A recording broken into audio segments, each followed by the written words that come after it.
Hope everyone's having a wonderful day. I have not said anything yet because I'm still thinking.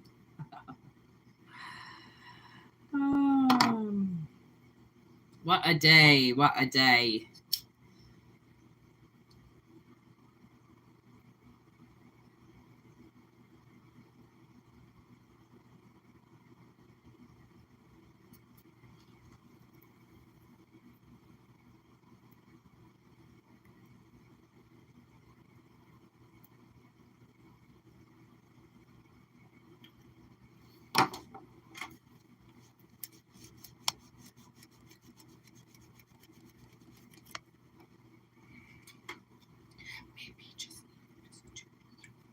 Yep. Okay. It's a little bit toasty. Take what resonates, leave the rest behind.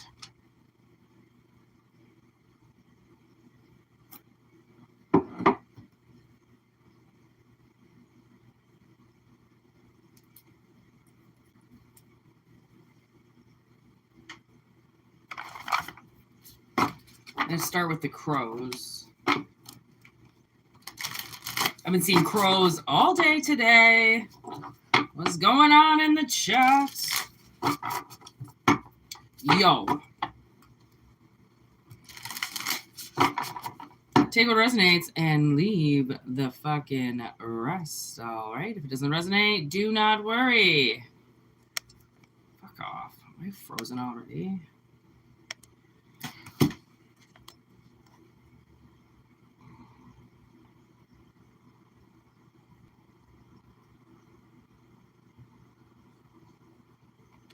Having some technical difficulties there. Here we go, here we go, here we go. Take what resonates and leave the rest, like I said. It will not resonate for everybody, but take it if it does. We have protection and community.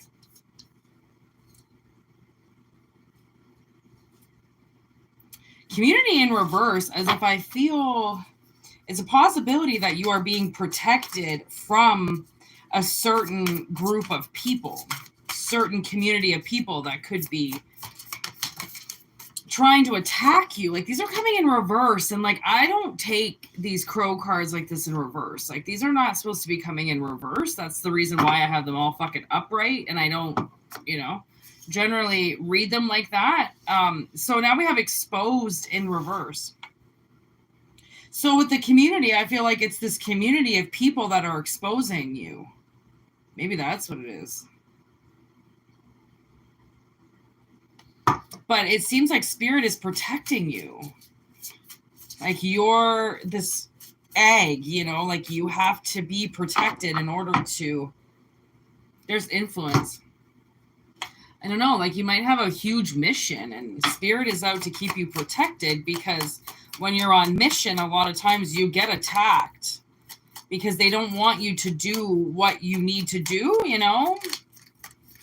The old bumps in the road. Queen of Swords. Somebody is out there saying that they're speaking truth about you. Okay, when really, Seven of Swords, they're lying. They're leaving a lot of it out.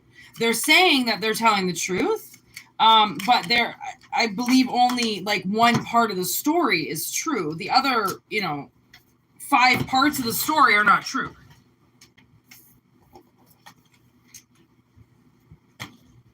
Ow! I've never done that before. Okay. There's the Knight of Swords that fell on the ground. The Ten of Cups fell on the ground. And then the Hangman. Okay, so, man, this chick is talking shit. Okay, so there they are. You see, like, action is this person's motto. Like, whatever it is that they're finding out. But, like, see how they're kind of going toe-to-toe with each other? Maybe this is them and this is you. Okay, because I would feel like they would be the juvenile energy in this. They would be the energy that doesn't really know what they're talking about because they're not fucking you. So how do they know what they're talking about?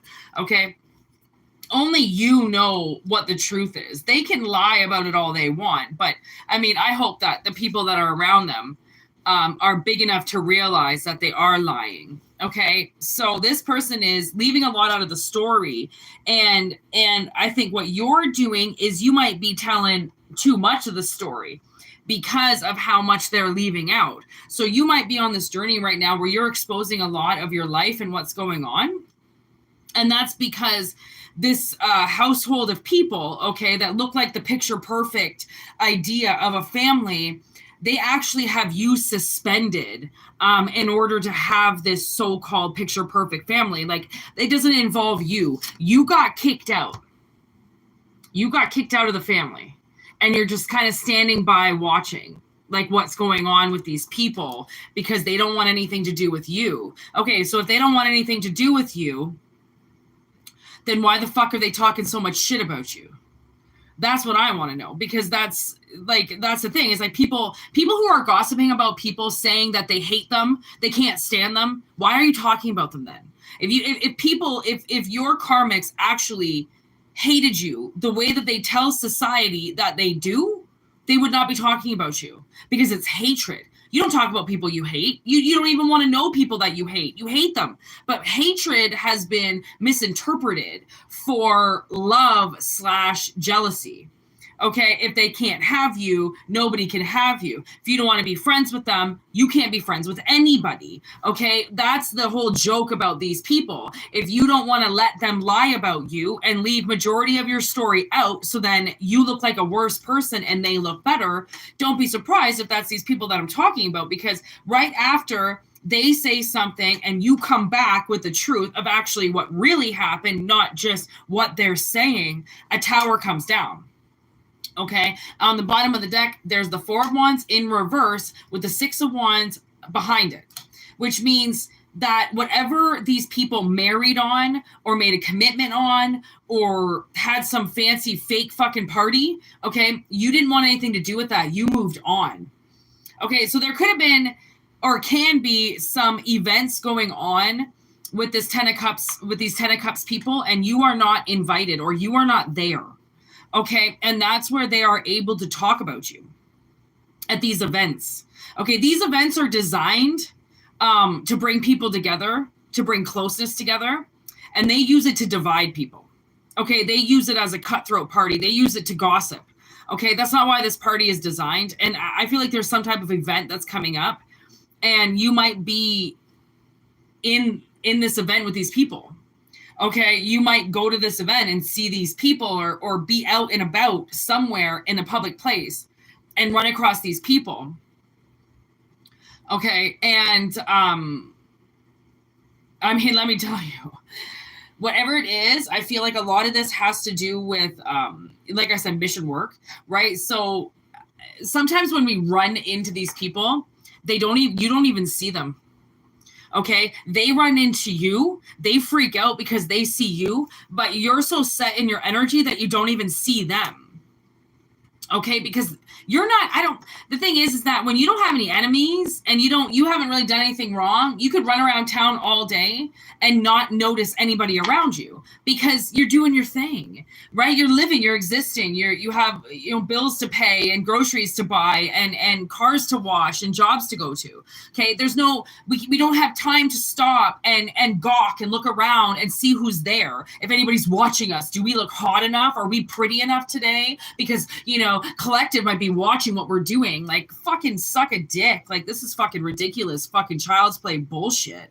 Okay, and like, you have to go out and you have to do things in order to prove what this Queen of Swords sitting on her ass is saying about you. And not only that, is you have to prove things that she is leaving out of the story. Okay, she's making you look like an asshole. And that's like, spirit is over that. Okay, they're trying to expose you in this community as being somebody that you're not. Okay, as being the Seven of Swords that they are. Somebody is putting their actions onto you. Okay, and that's where spirit protects you, because then they go like, we know how this person reacts, we know how they act, we know who they are, we know how much shit they talk, and they're trying to put this shit on you. And I think spirit really knows that now. Okay, so by you looking in on what these people are doing, you're looking in on what these people are doing because they're the ones that have talked so much shit about you. And I wish that they wouldn't have left so much out, but they only left the parts of the story out where they look bad. Okay, they're only going to tell parts of the story where you look like the asshole. You look like you left. You suspended yourself. You decided to walk away, right? They had all this lined up for you, but you didn't want to participate. So they kicked you out of the castle. They didn't want you there anymore. Well, now it's like, just because you kicked me out of the castle doesn't mean that you killed me, right? Like you still know where these people live. You still know where they're at. Right? And that's the thing is like, when people, this is mainly, one of the main reasons why I don't drink alcohol is because when people drink alcohol, they suddenly get tough. Like, where did that Mr. Tough Guy come out of before, when you didn't have, 7 beers deep and suddenly, somebody walks by you that you don't like? Oh, where'd that person go when you were face to face with somebody that you fucking bullied or that you talk shit about? Where was that big tough guy? Oh, that big tough guy, I forgot, only comes out when you've got like 3 drunk people behind you and you're 7 drinks deep. Okay, like it's cowardly people, like they're hitting you in places because they're intoxicated by you. They're driven 100% by you, but they're driven by all the things that they can leave out of the story because they know that these people are not going to come knock on your door and ask you. Okay, so I'm getting Bush X. This song's been coming up a while, Straight No Chaser. And that's what this is just like, like we're talking about to take life in as it is and to stop watering it down. Okay, you want to drink, be a fucking adult, take that goddamn shot. Stop watering it down with all your bullshit stories and your bullshit memorabilia and your bullshit people did this and people did this to you. You're watering down your life. Okay, and that's the thing is like, you want to take life the way that it is, and you got to stop fucking crying over it. You got to stop running your fucking mouth and talking shit about collective when majority of the story you're not even telling. And the majority of that story is what's going to make these people look way better, but you don't want to make them look better. You want to make them look like shit. Somebody really is obsessed with making you look like shit. Okay, and that's why it's like, you know what? You already kicked me out of the family. Okay, you already said I couldn't be there. You already made me look like a fucking creep by wanting to even know what you were doing because you were my family. I'm not coming back now because you made me look like a fucking idiot. Okay, and now these people have humiliated you.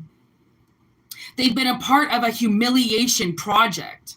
Okay, look, making it seem like, I just heard Gavin go, and the way we know that we can have it all. And that's so bullshit. Like, yeah, you think you have it all? You kicked somebody out of that foundation that was a part of that foundation. You still think you have it all? You still think you're the man on the top of the mountain that's got everything? You don't, because you left somebody behind. Okay, and any parent that left you behind, anybody that turned their back on you when you needed the most, anybody that left 3/4 of the story out to make you look like the bad guy, these are the people that you're being protected from now. Like there are things that have been said about you and rumors that have been casted around about you with people that treasure you the most because they don't know how to live in a world without you, without hating you and not loving you and just letting you go. Because if they realize that they just loved you and they let you go and they let you be who you wanted to be, then you would always come back to them. Okay, but the hatred and the bullshit and the running their mouths, that people interpret that as love, right? Because they didn't get something. So now they have to make themselves feel better. They got to talk that shit. And people think that, what I do with this channel sometimes is talking shit when all I'm doing is talking about scenarios that happened. I'm not using anybody's names. I'm trying to get because sometimes I try to figure out what these people do in my life. I try to figure out, the little corners that they skip and how much information they left out about my story. Okay, because I know they're talking shit. I know what these guys do. I know what happens when I sleep with somebody and then the fucking repercussions of that the next day if I don't all of a sudden jump all over them and ask me to marry them. Except the fact is that they say they don't want a commitment from me, but the second I say, well, can we be friends and get to know each other? Oh, now suddenly I'm a whore and I'm a slut and I don't want you anymore. Okay, people can make up their words about you, but that's all it is, just words. Okay, it's because of who they're influenced by. They have some of the worst influencers around them, talking shit, smoking dope. Well, actually, I smoke a lot of dope, but who knows what these people are smoking? Okay, it's just a shit show of fucking downing cigarettes and fucking, you know, numbing their sorrows. Okay, and I think that that's what kind of like, that's what collective is trying to tell you that you need to get out of now. You don't need to be around these people that are drunk influence, sitting around all night, talking shit, leaving you to hang, okay, while they build this picture perfect story of how you're the asshole that kicked them out of your tower when they're the ones that kicked you out of town. So what the fuck? You kick them out of your house, they kick you out of town. Who just won? It's always a one-up game with people who don't like you. Okay? They can't just handle you kicking them out of your house. They got to then suddenly try to get you kicked out of town. Like how sore are these losers? Okay? How sore are these people? You know, like it's pathetic. Like I can hear spirit. It's pathetic. What collective has to deal with. Just trying to be a bigger person and walking away from a scenario. These people don't want you to walk away. So they're going to fucking trash talk you the whole way that you try to fucking get away. As the moving truck is pulling out of their driveway, they're going, fuck you, see you later. See you when you get back, you fucking asshole. Yeah, you say you hate this town. We'll see you in fucking 10 minutes when you turn around and you come back because the fucking world's going to spit you out. Like, oh, what these people are saying is so mean. You can feel the jealousy in them on everything you do, every move you make. They're so completely jealous of how you can have it all in your life, okay, and not need people to, you know, send your spite out, you know, and your bullshit, right? You're not angry like them. You're not like them. And that's why they didn't want you in their community.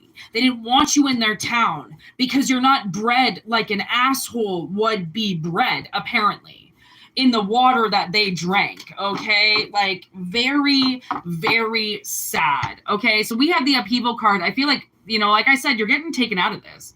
Whether or not you are about to move, okay? Self-interest, ooh, with anomaly and teamwork. I feel like the universe is really going to help you get out of this energy, okay? Because for some reason you're being targeted. Because you are an anomaly. You are things that people stop to stare at, and they wonder why you don't join their dirty little cults and their grimy little friendships that talk shit all the time. You wonder because you're an anomaly. You can't sit around in dark energy talking shit when you're above and beyond that. Okay, that shit, you know, that happened in grade school when you would talk, but I don't even remember talking shit in grade school. I remember trying to deal with a lot of people through notes. You know, you write notes when people are mad at you. I remember writing in a lot of notes, trying to figure out what was going on if one of my friends was mad at me, but I don't ever remember talking shit, you know, spreading lies and hate and gossip. I remember being one of those people that people always sent it around about. Seems like I couldn't do very much in high school without somebody fucking talking shit about me. And it seems like even in my 30s, people still talking shit about me. I sent this note to this, again, a note. I try to fix a lot of relationships with notes because I don't see these people a lot of times. And that's a way that Whitney can express herself because she has a really hard time acknowledging when people do her wrong and not crying, right? Because my soul gets so hurt by these people that I write them letters so then I don't have to cry when I'm trying to talk to them because I'm very emotional. Okay. And, you know, like I have tried to, you know, make amends with people and send my love out to people to let them know, like, I know that sometimes I look really abrasive and sometimes it looks like I'm super scary, but guess what? I'm just a fucking 39-year-old chick fucking in a world of like nightmares. Okay. Sorry if I look a little abrasive. Sorry if I fucking swear a little bit more like a goddamn trucker. That's the way I was fucking raised. And that's the way I'm going to fucking raise my own, you know, self. I'm not going to go off this, you know, dictionary bullshit. Thou shalt fucking not swear and thou shalt speak properly and respect people. Why do I got to respect people that don't even know who the fuck I am? Why do I got to respect people when there's no respect coming out of their mouth? Okay. So I wrote this guy, this apology. And, you know, he kind of tried to throw something in my face like I was some asshole. And what he doesn't realize is he walked into my work. He always was walking around with his girlfriend around me, just flaunting some chick in front of me, fucking making out with her, doing whatever the fuck he wanted. And like, you know how hard that was to watch somebody just, you know, desecrate everything I felt about them just to make out with some chick to try to make me jealous? Like, I was in love. They were trying to make me jealous. They can say whatever they want. I don't know how to love. How could I possibly love? I didn't say anything to them. I ran away from them. Yo, people run away from love all the time. I don't know how to express how I love sometimes. It's called That's Why I Cry. Because I don't know how to say, by the way, everything you did to me crushed me because I was in love with you the whole time. This one guy, he stalks me now. He has no idea that I spent 7 years stalking his ass. Every fucking where he went, I wanted to know where he was. And now he stalks me, and I think you can't even speak to me. You know, like, I sent you a letter about how upset I was and that I cried when you walked into my restaurant with a fucking chick, and you told me to block you because that would be fun and like it would be in high school. And I know that that's the way people are acting, like high school. You're not going to speak to me. No matter how much I tell you that I'm in love with you, you're not going to talk to me. You're going to go tell everybody else that I'm in love with you because you don't think that it's true, right? Because I can't love anybody. Apparently I'm not capable of love. Even though that's all I do is like love to the core. I love this Venus fly. Okay, I got this Venus flytrap plant, and I take pictures of it all the time. I'm obsessed with it. I love it. Okay, I love my aquarium. I love my snakes. I love my sister. Okay, I love our car. I love nature. You wouldn't believe how many things that I love, but I'm incapable of loving somebody because they walked into my work and I didn't react. So I don't love. Like, you have no idea what I did in that back room because you walked into my fucking work with your girlfriend on your fucking lap. Okay? But I'm a heartless piece of shit, right? Like, because that's what collective is going to say. Because you don't jump on people. Because you don't spread your fucking legs to everybody. You're a prude. You're a bitch. You're a snob. You don't like anybody. You don't reach out every day. Therefore, you're not needy. You can't like anybody, right? That I feel like the way that we try to do things the healthy way, right? The unhealthy people start seeing that as unhealthy because now you've become something healthy and they don't want to be healthy. They want to stay in the grunge era that they're in where they can hate people, leave 3/4 of the story out, make themselves look like the hero while collective is the assholes. Okay, I'm just giving it the way that it is. I mean, honestly, some of our feelings are so wasted on people that are more interested in gossiping about what's happening rather than deal with the person that is up their ass trying to talk to them. You know, but they got to go and spread it out to the bar, and they got to go call a few people before they talk to you. They've got to discuss it, you know, with the community before they know it's cool enough, okay, to like you or be friends with you. Okay, so that's why a lot of the collective, you know, the people that you deal with, okay, or that you are dealing with is kind of a testimony as to where you are in this life. Because if these people are trying to do you wrong, talk shit about you, say your feelings don't matter, say you're the fucking monster when really you're not, those people now you're elevating away from. And you could have been going like a teeter-totter kind of back and forth because you really couldn't get out, right? But now I feel like spirit is going to take you out. Like if you want a man, you're going to get a man. If you want a fucking real woman, you're going to get a real woman. If you want to be in a town without a bunch of fucking thugs walking around you, making it seem like they can fucking hurt you when really they can't, they're just little wannabes, fucking find a new town. There are new towns everywhere. I drove through this town today, and I was like massively impressed. It was so cute. It reminded me of like these little towns that are out on BC Island. And it was like kind of, it's in a valley. So it's like, you know, and like a lot of, you know, Calgary is in a valley. And like, I don't mind Alberta. Alberta was a very unique place to be. But let me tell you, some of the landscape was like fucking phenomenal out there. And anyways, I found this cute little town today, and I thought like, man, you know, like if people only knew how many places you can move and still, you know, commute to work and not be that far away from work, like living in a city and being around narcissistic people or narcissistic energies that are, you know, purposely trying to attack you and make you look like a dick. Like, why would you want to be there? You know, and then I had to realize, like, how could I like somebody that never liked me? How could I like somebody that purposely wanted to hurt me all the time with other women in front of me? Like, that's narcissistic behavior. But for, you know, I was raised by narcissists. Therefore, I believe that the more you hurt somebody, the more you love them. And that is very, very wrong. Okay. The more people hurt you, it means the less they respect you, the less they honor you, the more disrespectful that they treat your name, the more shit that they talk about you, the less they respect you, the less they like you. You know, people that keep their mouth shut about you and keep your friendship with them sacred are people that actually respect you. Do you realize I never talk about my sister? Because I don't need to. I respect her. And unless I know that I can talk about something that's going on with her, I don't say a fucking word. Okay? I don't talk about people I respect. Okay? So the only person I respect in this world is my sister. So I don't talk about my sister. That's the only person I respect. I don't respect anybody else. Nobody has gained the respect from me. I have opened my door. I have been probably the nicest person I have ever met in my life to people, and they spit at me, they scoff at me, they make fun of me, they laugh about me, they talk shit about me, they try to make sure that nobody will ever come near me, nobody can, you know, and it's just like, I don't understand how much negative energy can be put on somebody when collective is not doing anything to aid in their demise in their life. But for some reason, because collective actually works hard for something and tries to get somewhere, all your karmics fucking hate you. Like, riddle me that. Of course. Like, I mean, everybody needs a good group of haters to keep them going, you know, to keep them, you know, keeping those haters wondering what they're doing, keeping those haters looking at their shit every day, because you know the people who hate you, it kind of seems like they're the ones that stalk you the most.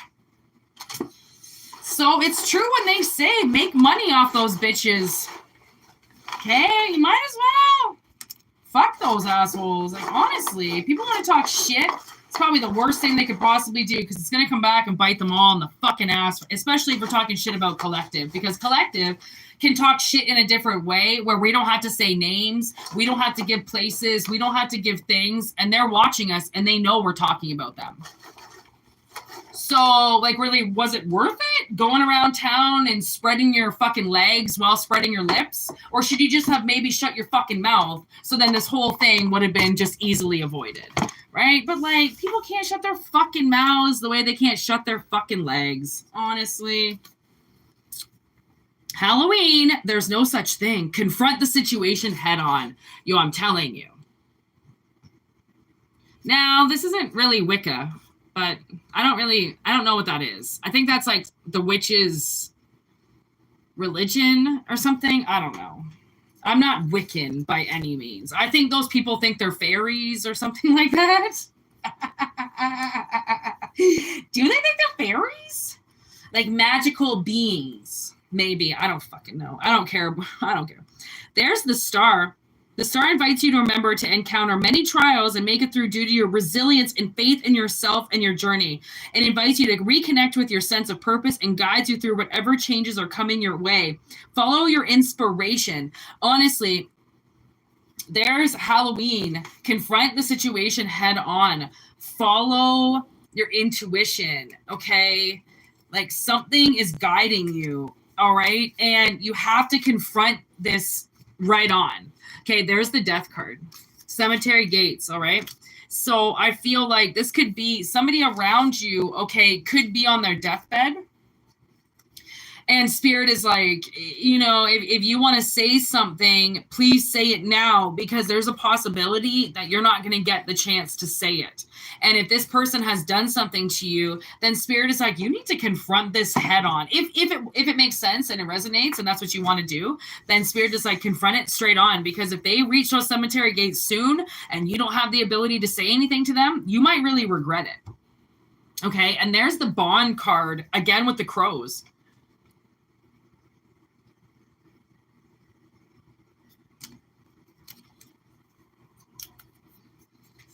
Through any adversity, baby. Ooh, this is like one of those readings where somebody could have got a shmishmorshin, and for little baby ears, okay, shmishmorshin, and they did not tell you about it. This comes up quite a bit, to be honest. It really does. Bitches be fucking sneaky, okay? There's love. Bitches be sneaky. Okay, they be doing shit behind dudes' backs all the fucking time, okay? Bitches are shady as fuck, okay? Knight of Cups, courage, chivalry. Through great deeds you have risen upon your wings above the rest. Wait, through great deeds you have risen up on wings above the rest. Your sword directs the way in which you feel the world should turn. Your own actions are guided by your heart, not your mind.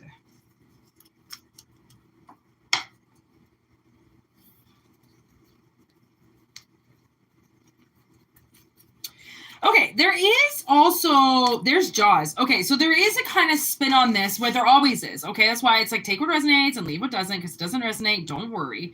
Okay, I do feel like somebody could find out that they're gonna have a baby, okay, and they want to end it, they want to shmish more shit, okay, and they end up not doing it. Okay. Oh, I've got this cut on my leg. Don't worry about me. They end up not doing it. Okay. Or yeah, they end up like it's maybe even setting up the appointment and going to go through it all, and they don't do it.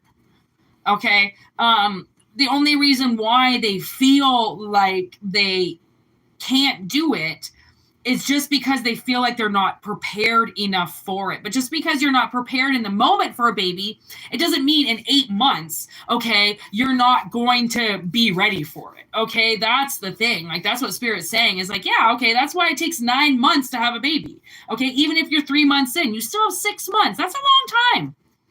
Okay, to prepare for a child. Okay. 10 of Wands, most important. Ooh, okay.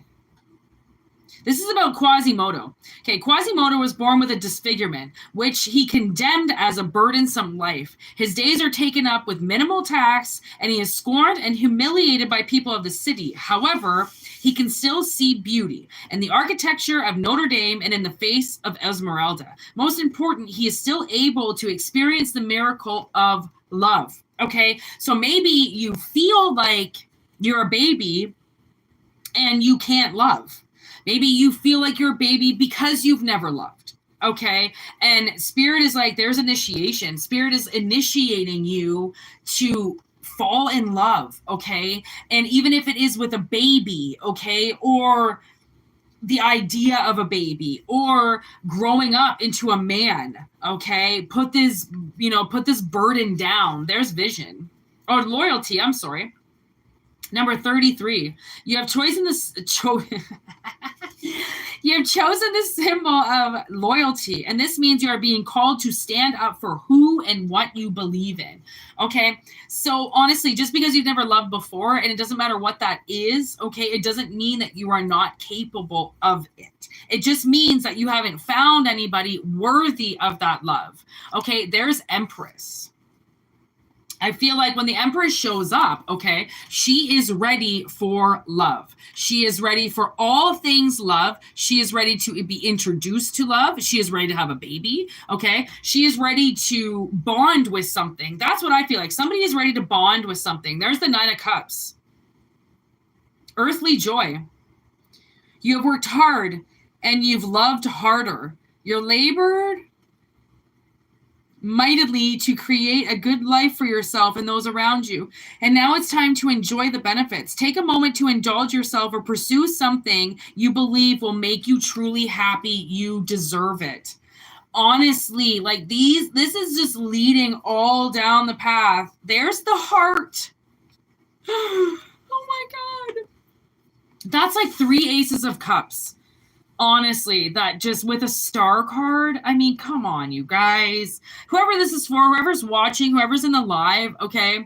Like, there is love coming. And just because you've never experienced it before, it does not mean you don't know or you won't be good at it, okay? Like, there was a lot that happened that went down in my life, and I kind of shut love down. I mean, even for myself, I shut it down. I didn't know what it was anymore. I didn't know that love could hurt you so bad. Okay. And it does, because love comes with a price, and that price is death. Okay. And that's why death is here. Maybe that's why death is here. Because anything that you create, you know, like if this is, you know, you want to get another dog, okay? You want to buy a dog and the last one died. Okay, you know that this new dog is eventually going to die. Okay, but that's its lifespan. Everything dies. You know, do you think majority of the population up there have babies with the understanding, or sorry, with the ammo, okay, of, well, it might die, it might not, but I don't want to have it in case it does? Like, nobody thinks that about a baby, okay? They might think that about, like, a child. I mean, like a dog or something like that, okay? But unless a child has died on you, then no, I mean, you wouldn't think anything would die on you. But you have to understand that death is always there for anything that is alive, okay? It has to be. That's the process of life. Okay, so I feel like somebody's got to get into a bigger frame of mind to realize that whatever this love is that is coming in, you're going to need a bigger boat. That could mean you might need a bigger house. You might need a bigger car. You might need a bigger heart. You might need more room in that heart to fit in some of these other things that you now want to be a mother to or help raise or something, right? Like, that's the thing, is I was watching this story where this lady went on a date with this man, and she didn't really click with the man, but her daughter did. And the daughter was just a baby, okay? Like, oh man, probably like, it's hard to judge babies, but she wasn't walking. So like maybe, I don't know, a year or something like that. She was eating, so like maybe around a year or something. And the man bonded with the baby so much that the woman just said, well, fuck it. Like, if we don't want to be together as a couple, then do you want to like raise this baby together? Because the baby daddy was nowhere around. And now it's been like 8 years. They're best friends. They live together. They raised this daughter together. And the man took, you know, adoption over, and because there wasn't anybody in the dad department anyway, so he went ahead and took that slot. And you know how terrified he was, but you don't get into a relationship with somebody with a child, okay, in hopes that either you're going to get rid of the child or the child's going to die, okay, and give you this person. Like, if you date somebody with a baby or a child, then you become part of that responsibility, right? Because you become a part of the team with the parent. So maybe that's what it is. Maybe you're going to date somebody and they've got a kid, and you're like, well, what if I get too attached to the kid? Well, what if you don't? What if you waste your life and you don't even try, right? And you think, well, they could break up with me. Yeah, they could break up with you, but who's to say that if you didn't become a great influence in their child's life, they wouldn't allow you to still see that child? Like, I hate when people do that sometimes. Like, they introduce their child to their partner, and then as soon as they break up with that partner, that child doesn't see that partner anymore, when that partner just became a part of that child's life. People are so narcissistic when it comes to that. Well, you're not in my life, I don't want you in my child's life. Well, your child didn't decide that. They didn't go, I don't want to fuck you anymore, I want to date somebody else. Like, they just woke up and wanted to know where their friend was. Okay, so that's the thing. Like, don't fuck with kids, you know? Like, don't come in and fuck around and then leave, because a kid could get attached to you. Okay, and if you're ready for that, then fucking, you know, be a man or be a woman. Fucking stand up, you know? Stand up for this shit, because I feel like somebody's ready, and I feel like they've been initiated into this for a while, which means Spirit has watched you bond with something else. Okay, whether it was yourself, okay, or it was a person or an animal or a car. Okay, people bond with their cars. All right, like that car is like their baby. Okay, people do that shit even when they have babies at home. Okay, so whatever it is you decide to bond with, the universe has seen that, and they know how much you're capable of love, which means I feel like this is an upgrade.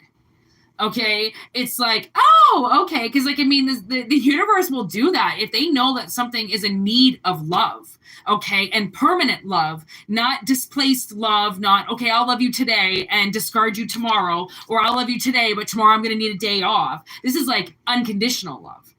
If they know that something needs unconditional love and you are worthy of that, then they give it to you. Like, I swear, my one snake, he is so sensitive that I feel like I got given to him for a reason. And like I said, I'm a very oversensitive person. Like, I do cry a lot. I do not like authority. Even if my boss does something to me, this is Whitney. Okay. Everyone thinks Whitney freaks out. This is what Whitney does. If Whitney gets in trouble at work, you know what she does? She cries instantly. I don't even know where it comes from. I just will stream down my face because I don't want to piss anybody off. I don't want to do a bad job at work. I do not want anybody sending their food back. I don't want anybody getting angry. I just want to feed people. I just want to make sure people are happy. And that's my job. So when something goes wrong and suddenly now I'm in the seat and I'm in the hot seat and I'm going to get in trouble, or somebody's going to say something to me and get me in shit, okay, or I'm going to lose my job or some shit like that because Whitney forgot something because, like, I'm dyslexic. I forget things. I'm not perfect, okay? I will cry because I suddenly feel like in that energy, I have no control over anything. Okay. So I've I've started to have to kind of like learn how to, speak properly and have my back and know that when someone's saying something to me, nobody can get you in trouble. Nobody can make you seem like, oh, you're in shit. Like, if you get trouble at work, you get trouble at work, whatever. Okay. It's not your parents. Okay. So when I got this snake, honestly, I am so happy that I'm the one that got him because he really opened me up out of my shell. Like, he was like this big when I got him. He was the tiniest little thing. And I played with him every day. Every day he learned how to crawl out of his enclosure on his own. So I knew that he would want to come out, he would come into my arms every time and we would play. And we would play for hours sometimes. Like, I would let him on my bed. He would roll around everywhere. He still goes on my bed and shits. Okay. Honestly, like, this snake does whatever he wants, but he is so sensitive. I didn't know snakes were made sensitive. I didn't know. Okay, he is so sensitive, and I'm so happy that I'm the person who got him because I can read his energy. I know when he doesn't want to be out. I know when he wants to be held. I know when he's being a little bastard. I know when he's being super sweet. I know all of his personalities. I know when he's tired. I know when he's angry. Okay, I know when he's confused. I know when he gets scared. Okay, I know everything that goes through my snake's head. Okay, just by hanging out with them all the time. I made a commitment and I did it. And I was scared as shit, but I wasn't thinking about, well, what if he dies? Okay, because he is going to die. I don't know when. I mean, they say snakes can live in captivity for like 20 years. Okay, he could also die tomorrow, but I'm prepared to lose him if he's ready because I loved him enough that when he's ready to go, I'll let him go. And it won't hurt me. I mean, it'll hurt, but I would rather them up, in snake heaven than down here suffering for whatever reason, if they are. Okay. So that's the thing is like, yeah, maybe you want to adopt a sick puppy or become a foster parent or, take in something that, needs help. Okay. Like, we need people like that because most of our karmics are out there running around and they don't know fucking yesterday from today, okay, and their dogs aren't getting walked and they are left all alone, okay, but they're getting fed every day and they're getting let outside, but they're not getting taken care of properly, like somebody who maybe has a part-time job or works, but when they get off they have a 9 to 5, a different 5 to 9 where they're actually taking care of their animals and they give a shit. Okay, we need people like that, and everything is going to die, but you can also give it the best life until it dies. And today, fun fact for you, I got some new freshwater shrimp. One of my tiger shrimps just died, unfortunately. And so I thought, you know what? I love shrimp. And I didn't know you could get freshwater blue shrimp. So I picked up some blue ones. And I noticed in the store, this one just kept going on his back. But I thought, okay, maybe he's a little stunned, like he just got put in a bag, so I covered him up, made sure he was okay, got him home. And he was rolling around on his back. And I was like, okay, I tried to feed him. I tried to, make it seem like maybe he was just in shock for a bit. So I just left him and he kept like kicking and then moving around for a bit and then going on his back. And I'm like, oh my God, he's suffering. Like, he's suffering. So finally, after maybe an hour of trying to rehabilitate him and get him moving again, he wasn't. And then I took him out of the tank and he gave up and he died. And I've had a couple of fish where I've had to put out of its misery, because sometimes I'll just buy sick fish And if I can't get them to, live, then I'll just kill them, because I'm like, I don't, like they're suffering, like one of these tetras that I got, we called him spina bifida because he was really messed up. His spine was really messed up, but he could swim. And, so I thought, like, I don't want to leave him at PetSmart. He was like the only one left. So I'm like, give me the fucking retarded one in the corner. I'll take him too, and he lasted a couple days. And then he couldn't breathe, and he was at the bottom of the tank, and I could see he was suffering. He was choking, and so I put him down, right? Like, we have to, be grown-ups, okay, and put things down that are suffering. And just because it's death, it's not death. It's a transition. Okay, death is always a transition, whether we're going from one space to another, one town to another, one personality to another, one job to another. We always death out cycles for new cycles to begin. That's how it works. Okay, so whatever this is that collective is feeling like is coming in for them, they know that death is attached to it, but death is attached to it because death is attached to anything that's alive. And now they're trying to get you to notice that things do die, but we can make them a lot more comfortable for the process. And this could be too, I'm getting, you could have like a family member that's dying of cancer right now, or, is dying, and they're in kind of like baby form, which means, they can't walk on their own. You got to put them in the wheelchair. You might have to bathe them, put them on the toilet. Maybe somebody's thinking about being like a PSW or something, working with, people that can't do it on their own. Again, we need people like that. We do. We need good caregivers, not people that are just playing the role, getting the paycheck, and treating our elderly people like assholes, or our babies like they're not even there. Okay, I don't know, maybe you're going to be like a babysitter or something like that, or, my gosh, there is, for a long time, the one thing that came out was that pet walking, like walk your pet, and they'll come to your house and they'll walk your pet for you. But then there was these websites that have come up for babysitters, and you get registered, and you get your babysitting certificate. And it's not like you're a kid. Like, women have to do this. Like, anybody has to do this in their, older age.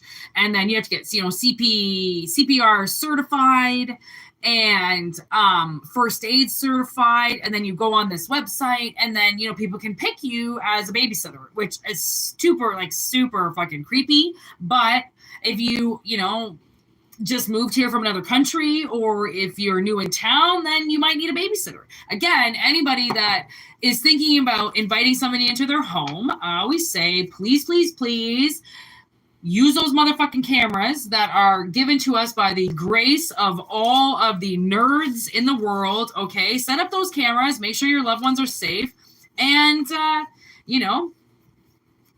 do what you love. Maybe this is for you. Maybe the world is saying, like, it's time for you to babysit, or it's time for you to make a baby, or start taking care of people, or play that role now. Like, you're not a kid anymore. You can now play the role of an adult. Plain and simple. I feel like my snake is out.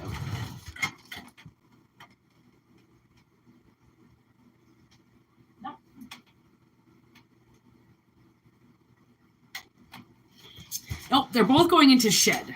So I thought they were going to be out today for sure, because they ate like 2 days ago. So they should be out now, but now they're both going to go into shed. So they are sleeping beauties, or I would bring a snake out to do a reading, but they don't come out unless they want to come out, and they do not want to come out right now because they are sawing logs. So we're going to let them sleep. I was watching this video, I think last night, and it was like a video from a hotel camera, and this fucking it looked like it was a worker for an elderly woman, and she was fucking just sitting there.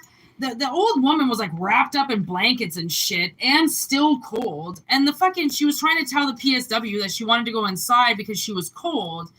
And the fucking PS worker just pushed the old lady away and continued on her phone. I was like honestly, I mean, you know that saying, like, fake it till you make it. So many of these people that are in jobs where they're dealing with elderly people or people more vulnerable than them, and they think that, you know, oh, they're only getting paid $20 an hour, and they went to school, you owe them more, you're going to show them what you can really do, and blah, blah, blah. So I always say, I mean, even for the people that you know, for some reason, people will hold grudges, okay? If you make more money than them, or if they know that you've got more money than them and you're not paying them enough, or you're not giving them $1 million to watch your child and they deserve $1 million to watch your child. I mean, your child sometimes ends up taking the blunt of that, you know, and the hit of that, because like parents don't understand that if they don't treat their employees properly, that they will retaliate.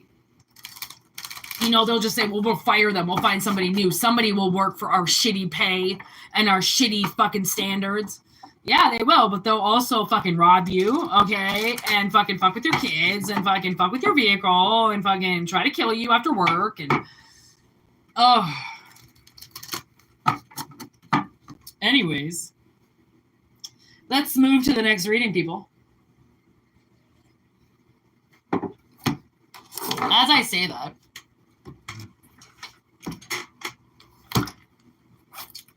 I really want to smoke a little bit of weed.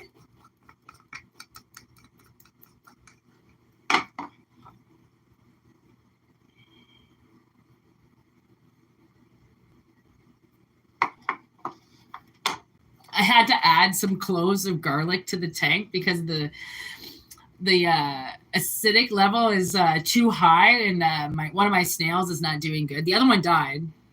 The other one's not doing good. And I had to put them in the corner because of the filter, and that's where the betta fish sleeps.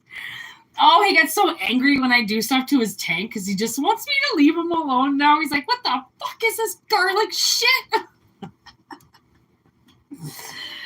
Oh, I'm sorry, buddy.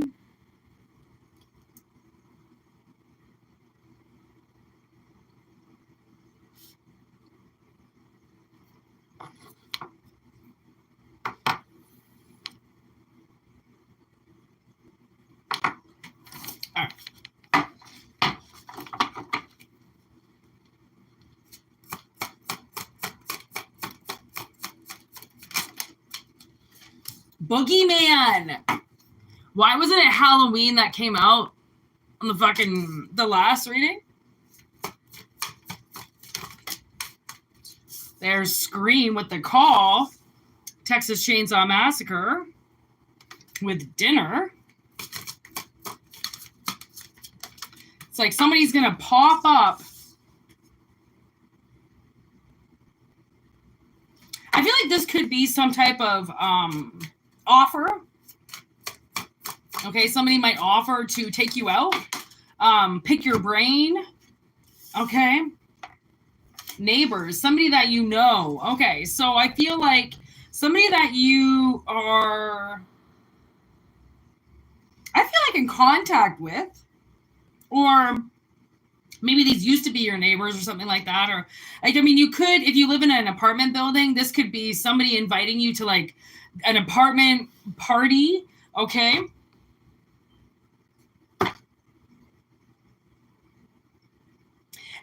And wow. Oh, fucking right. Eh? Okay. So now we got twins at the bottom of the deck with the Shining and then Bates Motel.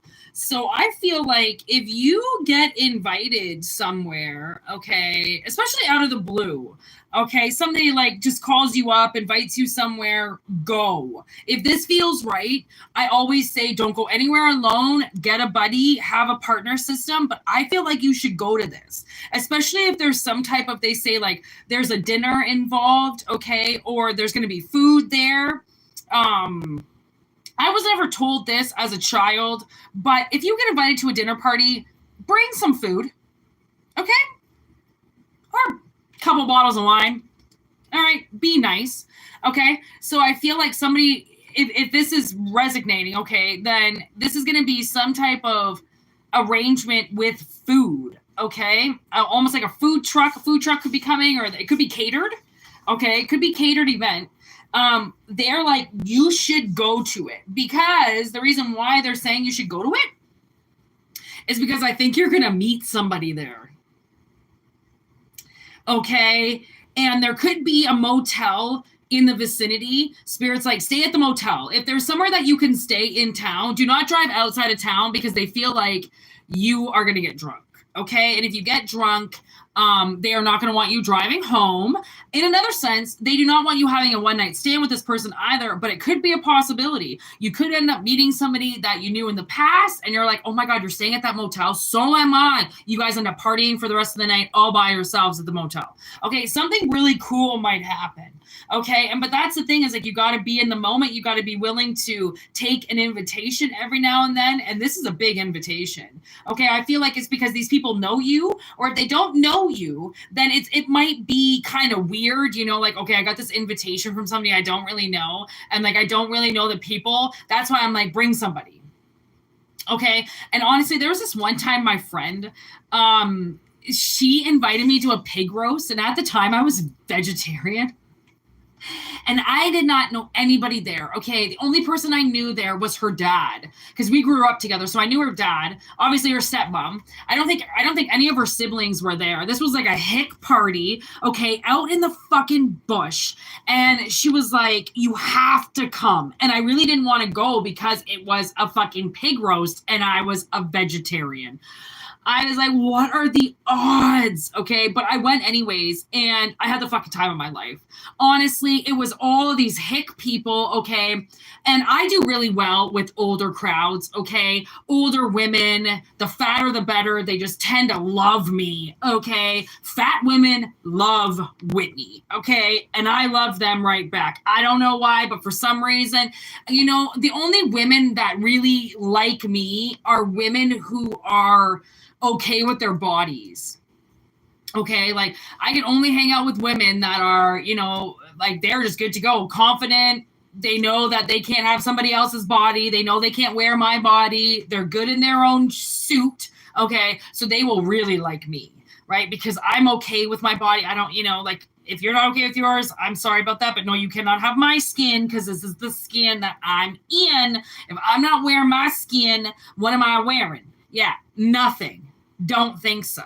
Okay, so I went, and like I said, I fucking knew 2 people, and there was like probably 100 people there. It was like a concert, minus, I mean, there was, oh my God, because of the bush, you know, people, they can just do whatever they want out there. Okay, so there was like stereos on all the trees, like speakers on all these trees. He had all these lights set up. People brought their RVs, just set them up on the land. It was insane. It was so much fun. Okay. And I was so proud of myself for going. Like, I get a lot of anxiety sometimes, but I didn't have to bring anybody with me because she was literally like my best friend at the time. So it's not like I needed to, you know, hold on to her. Okay. I'm a pretty independent person, but I'm just saying, if you feel like, you know, you're going to go somewhere and you might not know people, especially if you only know one person, then bring somebody with you. Okay. Because, or, you know, at the same time, don't bring anybody with you and then just have your one friend there, because if you do meet a dude, you don't got to put a sock on the door. I'm just saying. Sometimes talk classy, act nasty. Okay. That's. Oh my God. Dwight's kind of my friend. I'll be the number 2 guy here in Strand in 6 weeks. How? Name repetition, personality mirroring, and never breaking off a handshake. There you go. You will be the number 2 person at this party, okay, because of how awesome you are. So if you get this call, if this is for you and you get this call, okay, and you're kind of like scared to go, grab a couple of friends. If anything, grab a couple of friends. Don't just bring one friend, because then if you leave this friend, you're going to be an asshole. Bring a couple of friends, okay, and have the fucking time of your life, okay? Make sure you got your hotel plans in advance, okay? Bring some good food with you and have fun with these people, because these people could become, you know, you can get new friends. Who doesn't want a group of new friends, okay? Especially in a bush party. You're going to meet the best people there. Those city folk don't go to those, okay? Bush people are bush people, Okay? Bring your weed. Actually, you're probably not even going to need to bring any weed. Those motherfuckers will have all the weed in the world because they're bush people. Okay? With their paps and they're Canadian. Okay? Honestly. Obsession. I feel like you're going to meet somebody that likes you. There's dreams. Okay? You might even dream this before it happens. You might dream this. You might be like, oh my God, I was at a party last night. And then somebody calls you and is like, hey, by the way, I'm having this get together. Do you want to come? Yeah, there's combination. It's the combination. Somebody needs to meet somebody or to have a connection. Okay. I mean, it's hard to meet people, right? You need to go to some parties. There's this woman that comes into my sister's work all the time. She's this rich bitch, okay? She's married a couple of fucking like millionaires, so she's got a little bit of money. And she keeps asking my sister, she'll like kind of be like, oh, you know, the pool's almost open and the hot tub's almost. She had this party that was she had planned in the winter, and then she got sick, so she couldn't have it. And she wants my sister to come to her house so bad and party with her. And she's like the 65-year-old woman, and she goes, honestly, she's like the perfect woman to just, you know, this woman doesn't care about anything. And that's the kind of people that collective needs to meet, okay, are the stable, confident people, okay, that aren't looking to bring people over or have parties so then they can gossip and shit talk about people. This is like a party where it's like no one's talking about anybody because there's beer darts going on and there's fucking music and people are dancing. No one's talking about anybody. Okay, bush parties, people don't talk about people. You know why? Because they're drinking and having a good time. Okay, there's friendship. I love spirit, okay, because I feel like this, you know, when you get around good people and you are relaxed and let loose, then people who don't know you get to be introduced to you, okay, as, wow, this person, you know, because you're not going to feel like you have to go sit in the corner and like not speak to anybody and be all shy. Whatever this is, it's like you might have the right kind of people where this person sees you for who you are. And that's, you know, that's like, man, it's weird because sometimes, you know, we put ourselves in these situations where we don't want to be seen, we don't want to be heard, you know, we just kind of want to sneak in and sneak out. And then there's these other situations where we feel like we can put ourselves directly on display, and you like it or you don't like it, nobody gives a fuck. Right? It's funny. It's like sometimes you can care and sometimes you don't care. And this is one of those things that these people, like whoever this is, whatever this party is, people get to meet you in a way where they get to meet you in a good, right, where you're safe and you're comfortable, and, you know, which means you're going to be awesome and you're going to be funny and you're going to be the talk of the town. You know, you're going to be the one that everybody wants to call. That's why somebody invites you, because they know that you're gonna do well there. Okay, you're going to do well. And I mean, I swear my friend wouldn't have invited me to this bush party if I was some prissy snob that was waiting, you know, to stay at the fucking Ritz that night instead of, you know, I think I slept in my car. Where did I sleep that night? See, I don't even remember, because I know I didn't drive home because it was like an hour and a half away from my house. So there was no way I drove home, but like, I don't even fucking know where I slept that night. And I don't care because I know nothing bad happened to me. I was completely safe. I went somewhere safe. I passed out, woke up in the morning. And then, you know, the morning after a good bush party, people are still awake. They haven't even gone to bed yet. And yeah, I slowly like made my breakfast and fucking, they had coffee and some breakfast out, and then I left. You know, it was such a nice time, right? So whatever this is, you know, if you feel like you're going to have a good time, then go. You know, don't let anything stop you. I think that's what the spirit is. Don't let anything stop you. If there's something good coming up, I mean, it's the summer, it's the beginning of the summer. You know, spirit wants you to have a good time, right? Enjoy some things when you can, right? So I'm just like, what's the point if you don't? If you don't enjoy it, what's the fucking point, right? 104.12. Thanks, everybody, for liking the video. Cheers, motherfuckers! Is anybody writing in the chat? If you are, I'm super sorry. The last message I got was from Julio saying Wicca. They block my chat sometimes, and like I won't see anybody. So if anybody's writing, my apologies. I have not seen anything come up past Julio. If nobody's writing, thank goodness, because I'm not missing out anything.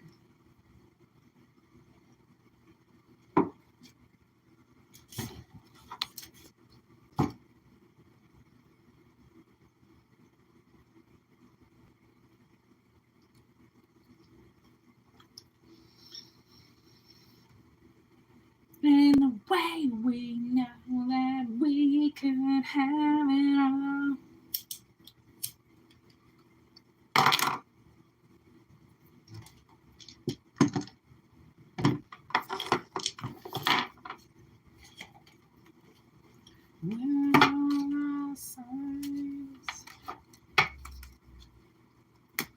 Okay, I'm gonna roll the dice.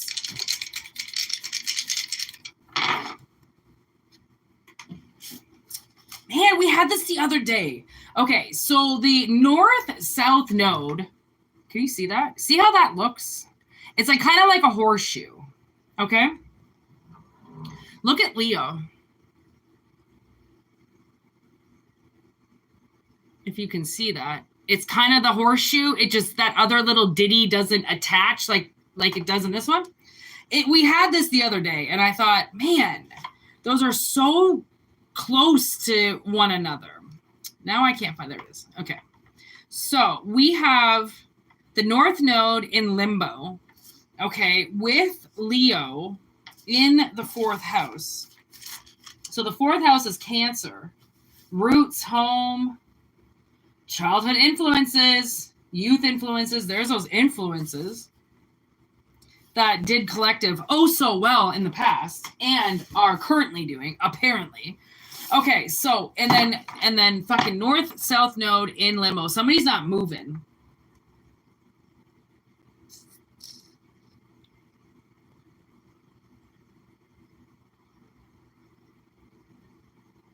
I feel like somebody from your past is not moving. And I don't know why this is necessary to pick up, but I mean, it's a general message. Take what resonates and leave the rest behind. But Spirit's got some type of message about somebody sitting on their ass and not fucking doing anything. There's the Six of Wands in reverse. There's the Mother of Pentacles in limbo. It's this bitch. This bitch is laying down, not doing a fucking thing. This mother energy. Six of Wands in reverse is Leo, as that's the energy of Leo, is that wand. Six of Wands in reverse would mean that literally this Mother of Pentacles is supposed to be doing something, and she's not. She's not getting up. There's the Four of Pentacles. That was on the bottom of the deck, and that's going with the fourth house.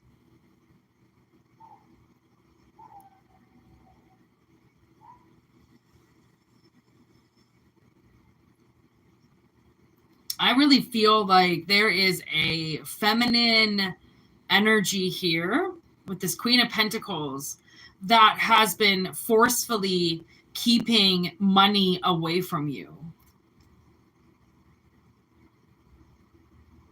And she, like, if this was somebody that was supposed to drop off some money for you in whatever way, like in another dimension or fucking in this one, somebody owed you money and they have not gotten off their ass to give it to you.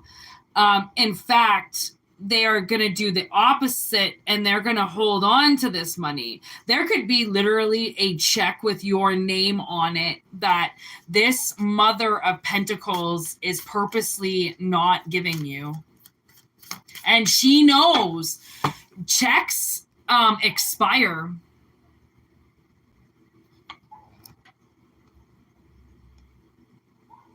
Oh, there you are, Danny.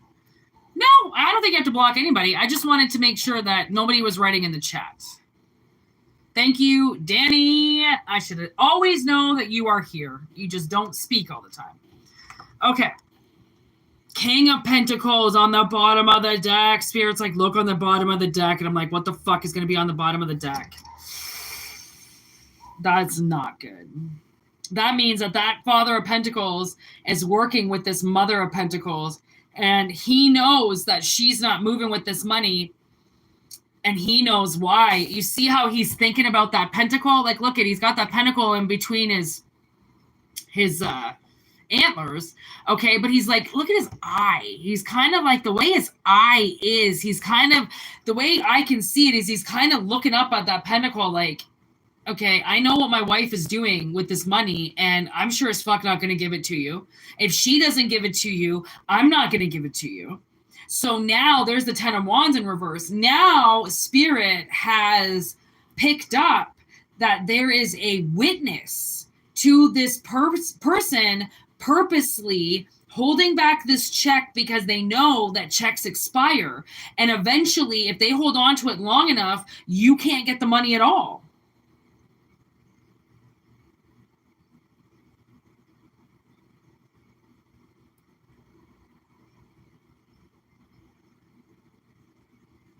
So, like, where the fuck does the money go?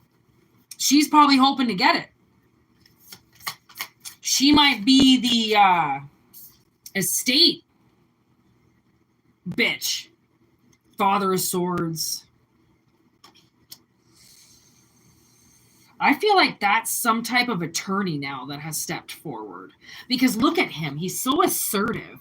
You know, he knows the truth. That's why I feel like it's like something's going to get looked at, you know, like, or they bring something to a judge, or they bring something to somebody like, okay, say this check has expired. Okay. They've now, or about to go to this law, like a bank clerk or something, or like head of the bank. Okay. And they're going to try to get this money in their name. Let's see what old Father of Swords says about that shit. What do you say about them cashing this check on collective? What's our answer? 9 of Cups in reverse.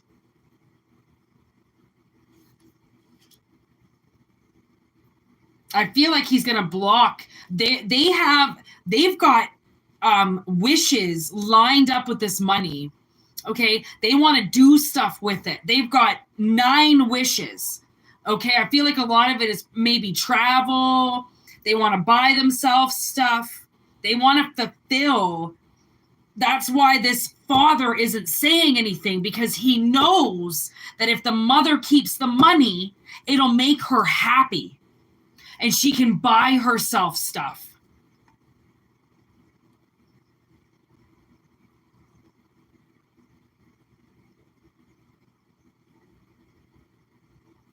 Okay, so, okay. The Empress. That just landed on this 5 of Pentacles. He's doing it for this woman who's...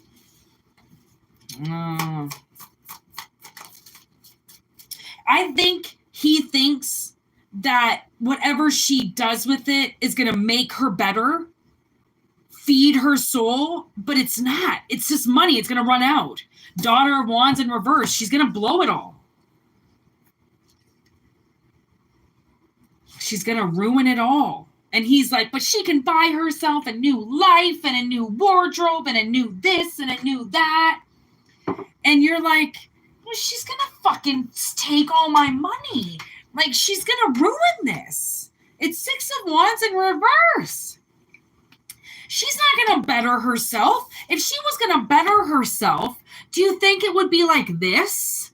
Honey, no. It would be like this, and she'd be liberating herself.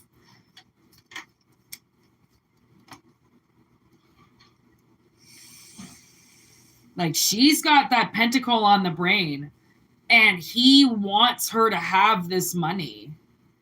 But it's tied up in something.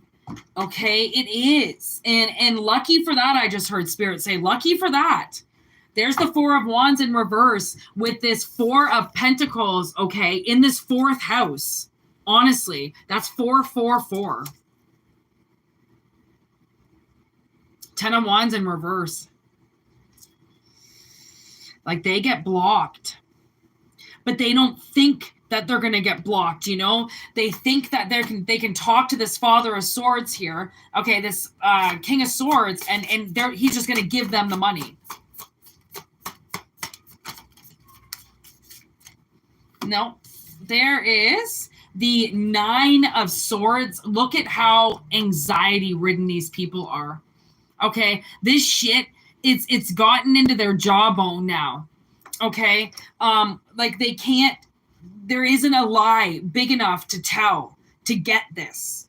Okay, so now they know that their words. They've seen that their words will not get them this money. Okay, and then the King of Wands in reverse with the Daughter of Wands. For one, I feel like if this is a couple, okay, like a father or like a husband and a wife, the wife is gonna lose it, while the husband, honestly, I feel like because this Empress suddenly turns into a page when she doesn't get her own way and she doesn't get the money, that's gonna make the king melt down too. Because there's the 7 of Swords in reverse. They cannot steal this. Okay? They can't. Even if they lie. Okay, there's the World in reverse. It's not a cycle that's going to close out for them. It's an ongoing cycle, okay? As long as they keep that money from you, they aren't getting it. Their spirit is not going to let them touch it. So either they surrender and they give it to you, or they stay in this ongoing cycle of trying to get something that they can't get and keep continually thinking that they can, it's like talk their way out of it or talk their way into it. Okay, that's what it is. They feel like they can talk their way into it. They really do like think that they can pull a fast one. Okay, and this fucking law clerk or this fucking banker, manager of the bank is like, honey, like we go off of the laws and we are like, this is for this person. This money is for this person. Just because the check expired, you don't get to change the name on it. Wow. Okay. 4 Cups in reverse. There's the Hangman in reverse. And there's the Lovers. There's another 4. Okay. 4 4s. Okay. So, that's the greedy rat. The greedy rat isn't going to get the cups. Okay. So they're forced to let the energy come to you. All right. What up, Monica? Nice to see you finally. Oh my God. 11707. I'm going to cheers to you, motherfucker. Cheers. Okay. And the money, this fucking money comes back to you. Because they're forced to leave. They can't steal it. So it's like, it doesn't matter if they hold on to it for another fucking 5 years if they want to. The laws are never going to change. They're never going to get it. So I just heard they have to surrender it. Which is also maybe why Leo is here. Look at that. The 2 of Pentacles on the bottom of the deck. This is going with the Sun.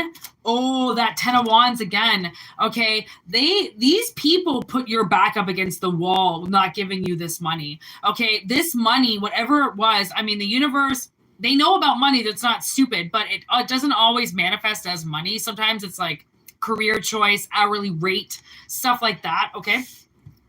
So this 2 of Pentacles comes in because now I feel like they have held back 4 pentacles from you for a long time. That could be like what I'm getting, like 40 grand. Okay. 4,000. I don't know. Something with a 4 in it. Okay. Or they've held it back for 4 years. Okay. This money now could have produced interest because it's been growing. Okay. Just because they've held on to it, it doesn't mean it hasn't been growing. Okay. And I feel like 2 of those pentacles, I mean, I feel like whatever this money is, it's not like you get it and you spend it right away, which is exactly what they want to do. You get it, you invest 2 of those pentacles instantly, okay? And then the other 2 go into your back pockets. And then you wait to sow those at a different time. But you're going to sow 2 of these fuckers right away. And it's got no strings attached to these people. They can't come, if you buy something with it or you put it into stocks or something, they cannot come back at any point in time in any life or in any, form and ask you for that money back because it's not theirs. If anything, the amount of time they've held it back from you, you can actually do reverse magic on them because of that. You can fuck them. You can just decide to fucking fuck them just like they did, and they can get it ×3. Or you can choose to be a good person. Okay, you decide that. You know, sometimes I feel like these people, they deserve to get what's coming to them for what they did. And other times I feel like, well, you know, like, you can probably give them a little bit of a lesson, but like, you don't got to beat them up or anything, you know, like fucking save them a little bit of dignity. Okay. So it just depends. I mean, it depends how much they fucking burned you. It depends how much they took from you. It depends how much they held back from you. Okay. It just depends. Right. And that will all be determined by how the universe elevates you or evolves you over the next couple months. Right. Because if you've got like mad money held back from you and it's not actual money because there isn't any money in like your family physically, then it means that somebody's held you back through an hourly wage. Okay. And that shit's not fucking cool either, because that means that collective's been working for shit money when they're supposed to be making fucking way better money than what they are. But somebody else is getting money, which means that, you know what, I always find it so ironic when these people choose to do magic against collective to take money when they can just manifest their own money karmically. They don't have to touch your money, and then they don't have to pay anything back. But instead, they attack collective's money, okay, that's not even there yet, okay, that they don't even have yet, and they're going to have to pay it back ×3. Like, why didn't you just wait for your own money to come in, right? And if you didn't have any money, then why did you go take somebody else's? It's called fucking manifest it yourself. Universe knows what you're doing. It's not that dumb, okay? Money might not exist, but they know that collective has to survive in some way.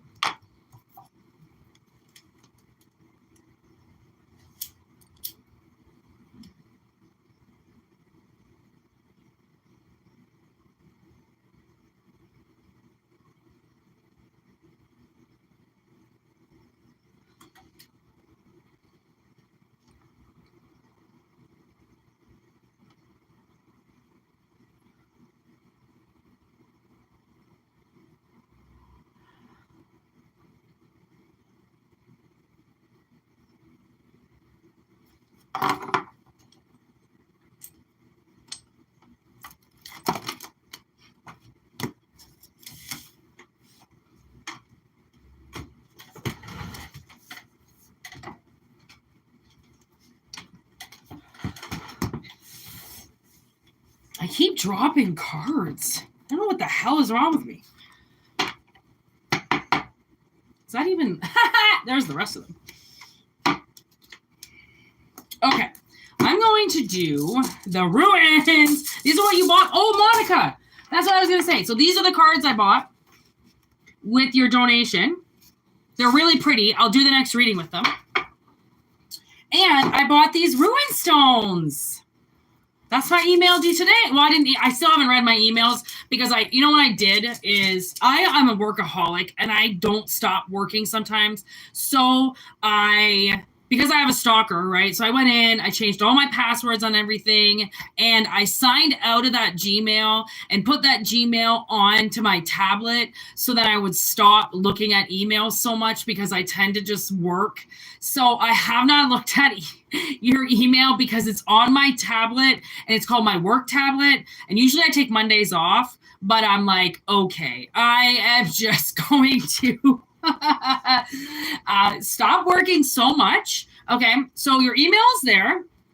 Anybody else who emailed me, I will get back to it, but I'm only going to do like my channel emails now, like, I don't know, maybe Monday to Friday or like Tuesday to Friday or something, because like I just end up reading. It's just too much, you know, and like I can't work all the time, but I fucking want to because I'm kind of a little bit of a workaholic. So anyways, this is what you bought me. So thank you for your donation, Monica.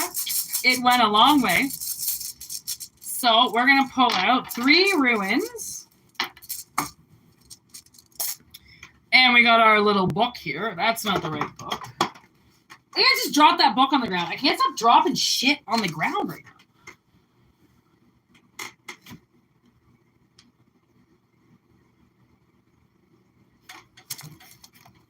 Son of a bitch. Where's my book?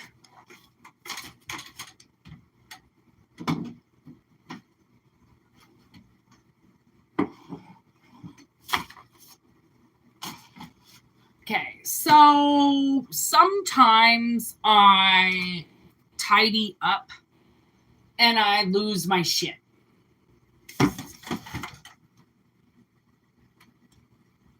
Hey, there's a message. I found a hidden message. Honestly, it's this little book. What the fuck?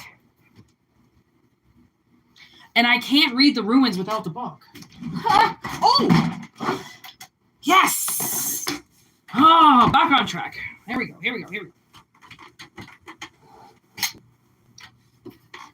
Okay.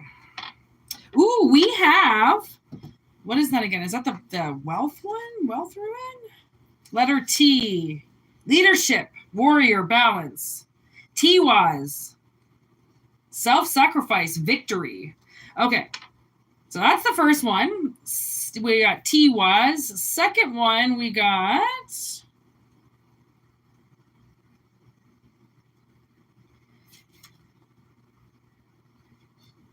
K-now-Z. Letter K, beacon, torch, creativity, awakening, growth, illumination, vision. Whoa. And then with Thorisaz,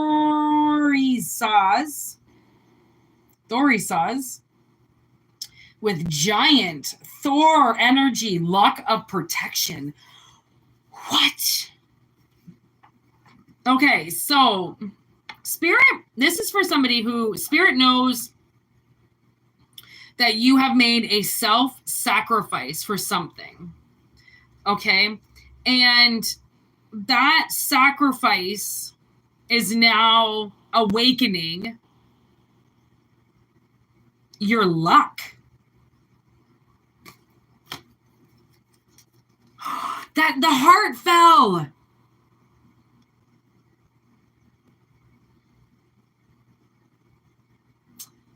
Hi, Max. Not sure what you said there, buddy, but hello.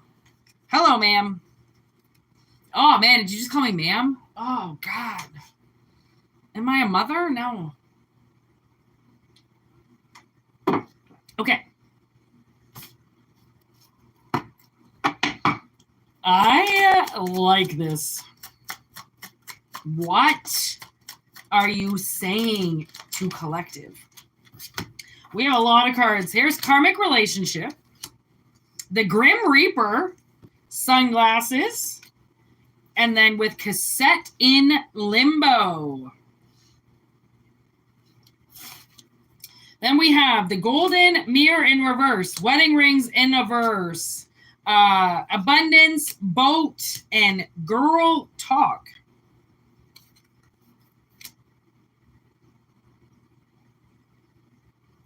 Okay, so I'm going to put wedding rings upright because I feel like this is a union. I don't think it's anybody's getting married, but I feel like there could be a relationship coming back around, okay, because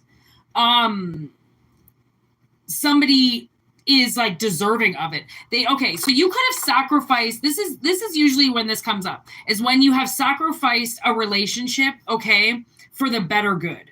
So say you, you broke up with somebody because you really needed to be alone and it wasn't about them, okay? They might have thought it was about them, but Spirit knows your true intention, okay? So anything that you set out to do, even if it's just to have a morning walk, okay? You set that intention, okay? Are you angry? Are you pissed off? Or are you determined and ready and wanting to challenge yourself?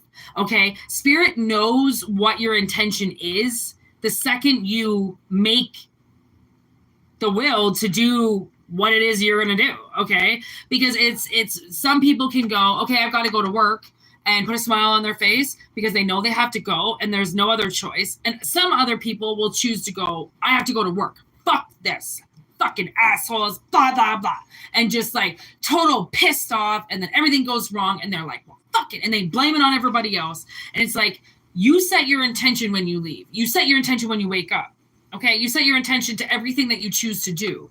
if you've got an upside down set of intention, then the world kind of spits at you for a bit, then realize that it's because of the energy you're putting out, you're going to get back.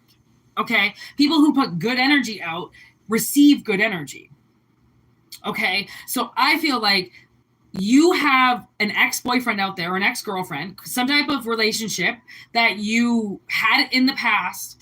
Okay. And you had it for a reason, because there were triggers that you both had that you needed to acknowledge. And the only way you could acknowledge those triggers was to acknowledge the triggers of each other to learn what was really happening within.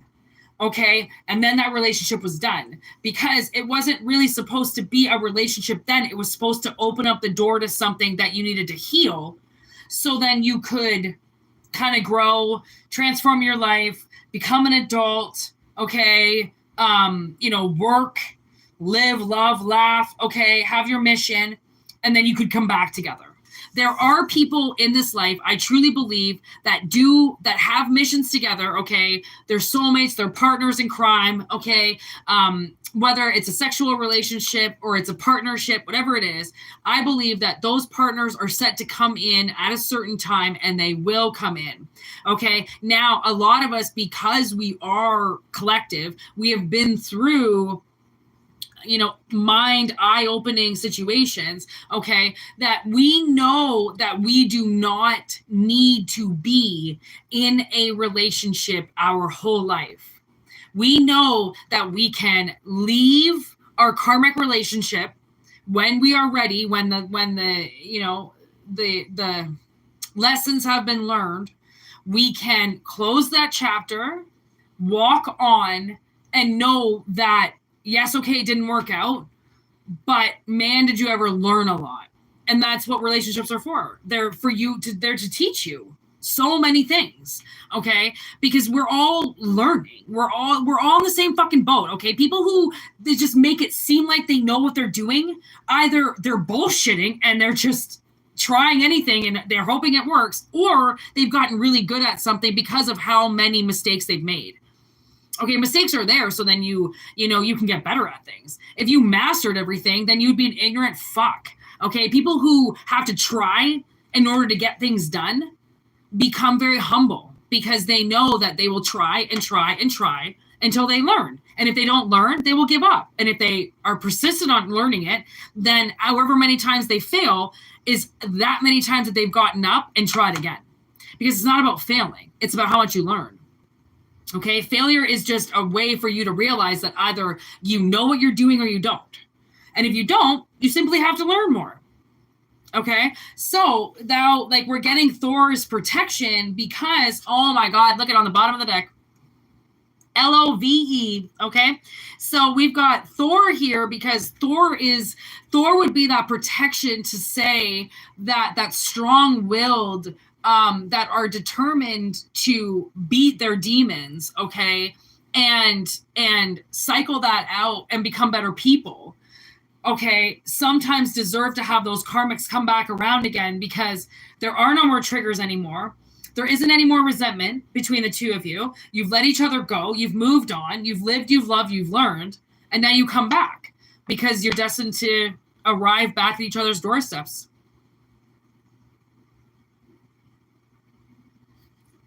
And it's fucking protected, okay? Look at Hammer on the bottom of the deck. I'm not going to say that this relationship was sabotaged, but I do feel like there was sabotage there. And because of that sabotage, the two of you persistently worked on yourselves, because whatever it was that you lost was hard.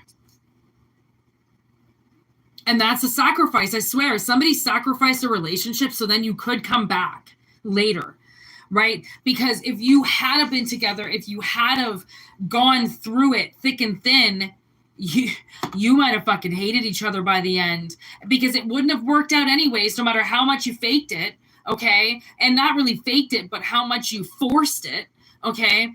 You still would have ended up breaking up. And then who's to say that if you had forced it for another 5 years or something like that, you would even be able to look at it at this time and go, I could do that again. I could work with that person again, right? Because now everything's healed.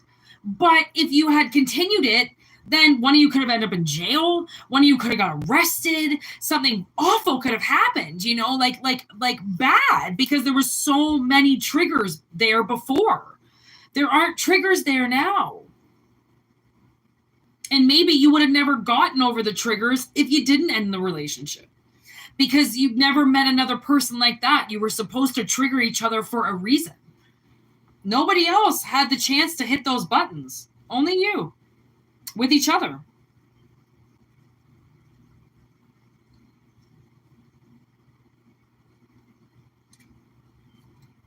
And now I'm getting straight no chaser again. There's nothing like losing you. Like, I don't think they thought that they were going to lose you.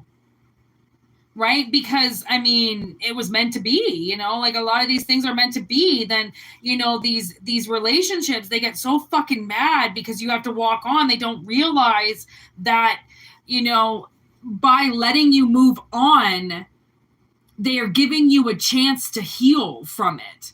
And if you can heal from it, then you're healed. You can come back together. But if you stay together, you're going to stay wounded. Right? You're going to stay wounded. Somebody had a vision of this. It's almost like, and like there's the torch, and now I'm seeing the beacons getting lit. Okay. That's the Hobbit. The beacons, they light the beacons, and Stryker lights them, and they're not even supposed to be lit. No, Stryker doesn't light them. Fuck it. No, or is that Lord of the Rings? Why do I feel like Mary lights them? Where's Strider? Oh, sometimes I get the Hobbit and the Lord of the Rings mixed up. Anyways, I'm getting the lighting of the beacons. And that's where they call for help. They have to light the beacons. They have to let them know what's happening. Everybody around, because they didn't just have fucking cell phones back then to just give each other a call and say, hey, heads up. Fucking war is starting.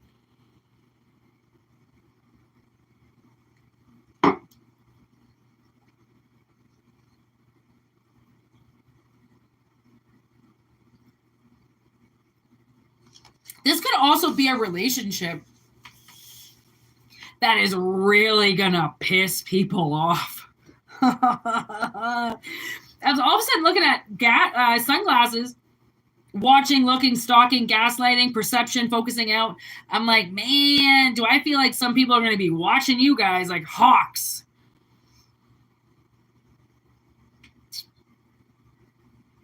And like, I really think the two of you actually, you know, the way that it ended and everything, it doesn't look like it ended very well. And I think the two of you might be like, if you could have saw this when it ended, you know, 10 years ago, 20 years ago, 30 years ago, 5 years ago, okay, to possibly have it re-come up again, the two of you might go like, who would have thought this could happen again? Like, I hated you, you know, like you were a dick. And the other person would be like, you are a fucking bitch. I couldn't stop hating you if I tried. And now it's like, well, see, because once you heal, okay, you heal all your stupid mistakes. And then you realize that whatever garbage you got in with somebody in a relationship, you know, once you have, because you've identified, you know, how stupid you can be, that so many of those problems were your fault, right? It wasn't just them. It never is. It takes two to tango. It takes two to fuck, okay? It takes like, obviously a car and a person driving. Car just can't drive itself, okay? Like there are, you know, two people. Come on, right? Like you can't just put it all on one person and say fuck you and walk away. Like once you connect with you, okay, then you're your best friend. So you can be like, you idiot, look at all the stupid shit you did. And then you can be like, man, I'm so dumb. Like I should have seen it. I should have, you know, you're your best friend. If you can't tell yourself how stupid you're being in a situation or a relationship or whatever, then you're not really, you're truly honestly your best friend, because best friends tell it like it is in every situation. Okay. They're not your best friend if they're hiding their feelings about you and not telling you how you truly are, because then it means they don't have your back. They don't have your best interests at heart. They're just hanging out with you, so then they're not alone, Okay. And look what's on the bottom of the deck. So cute. Healthy choices.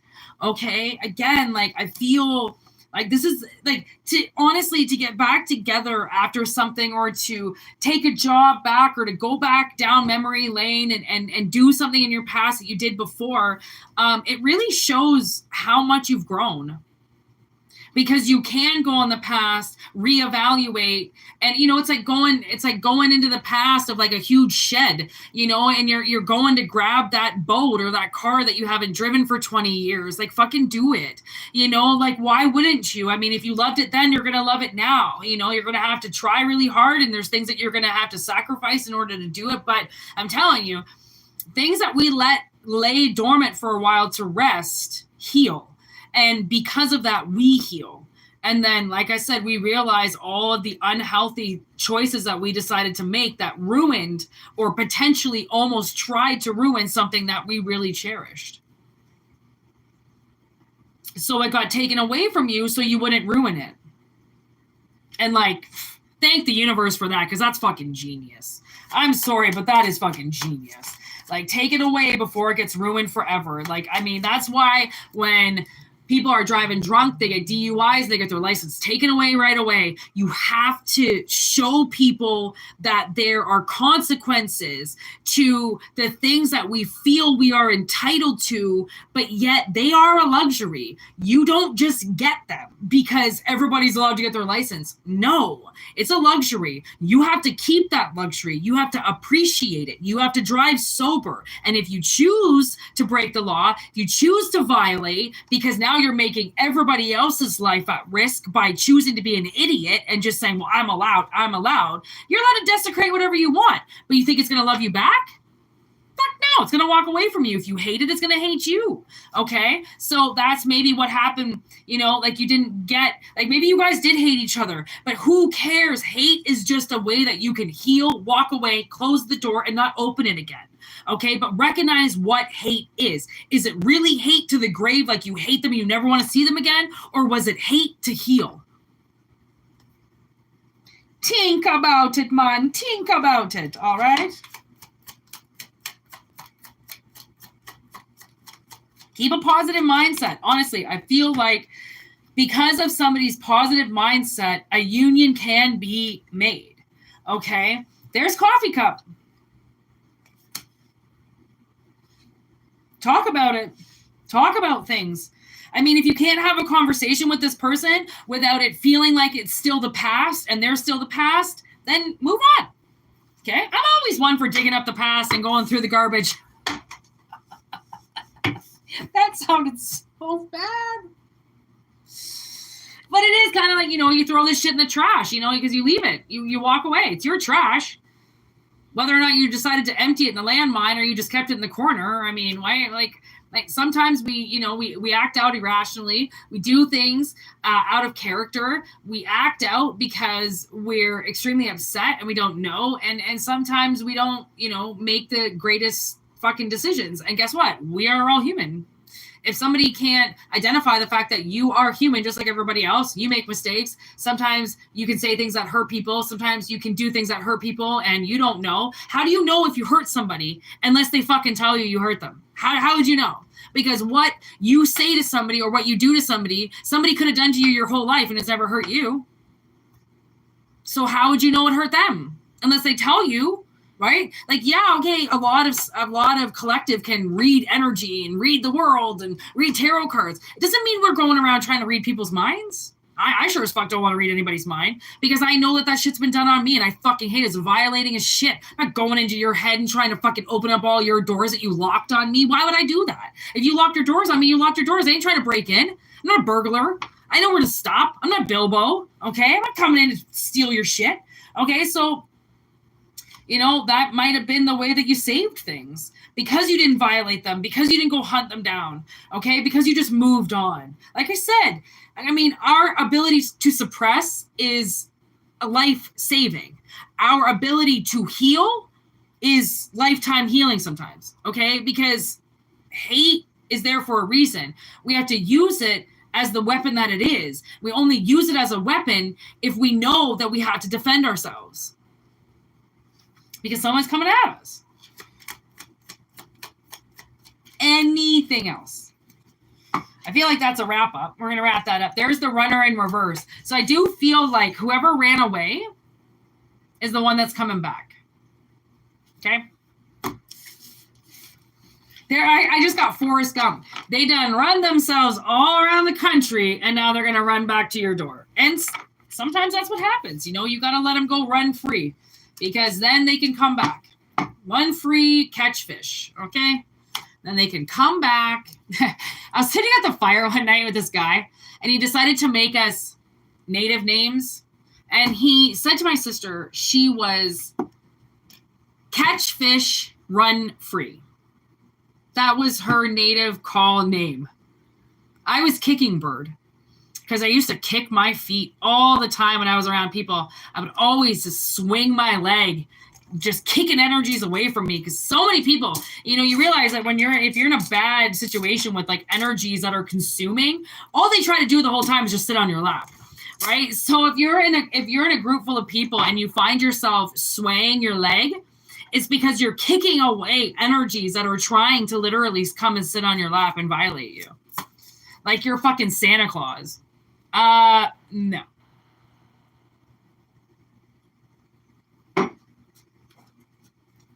All right, I'm going to use your cards now, Monica. I don't know if you're still here, but here we go. Let's do one last reading. 145 or 146.08. Here we go. Let's see what Spirit's got to say. These are the prettiest cards in the world. This is the card that was on the back of the deck, and one of the reasons why I bought it, because I think it's a very, very clear cut picture of what a 10 of Wands would be. Okay, it would be a lady busting her ass. Okay, working mother. Okay, there is no child care. There is nobody to take care of her kid, so she has to work while being a full-time mother. Okay, so now we have 6 of Cups. All right. Again, I mean, there's 2 babies. Okay, there's 2 mothers because there's a mother white tiger and then there's her baby cub. And there's a mother with her baby. And then this messenger of wands in the middle.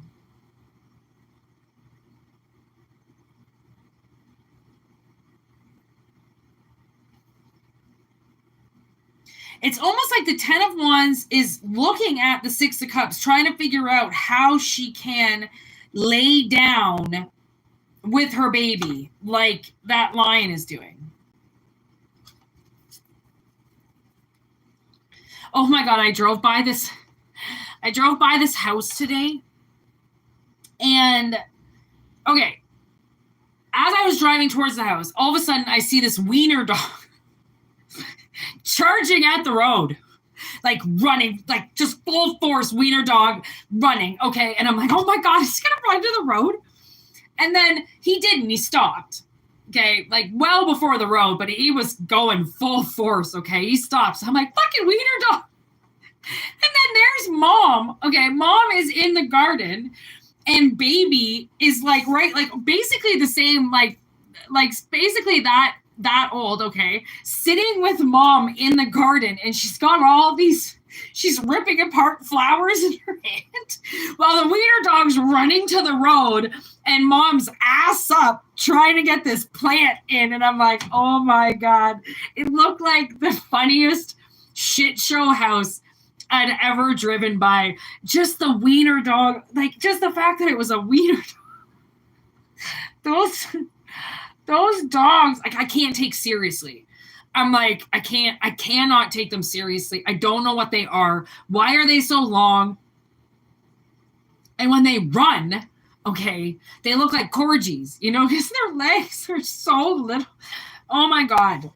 Okay, but it was just really, really ironic because this baby was just sitting there while mom is like working. She's just like ripping shit up. And I'm like, man, some people make motherhood look so easy.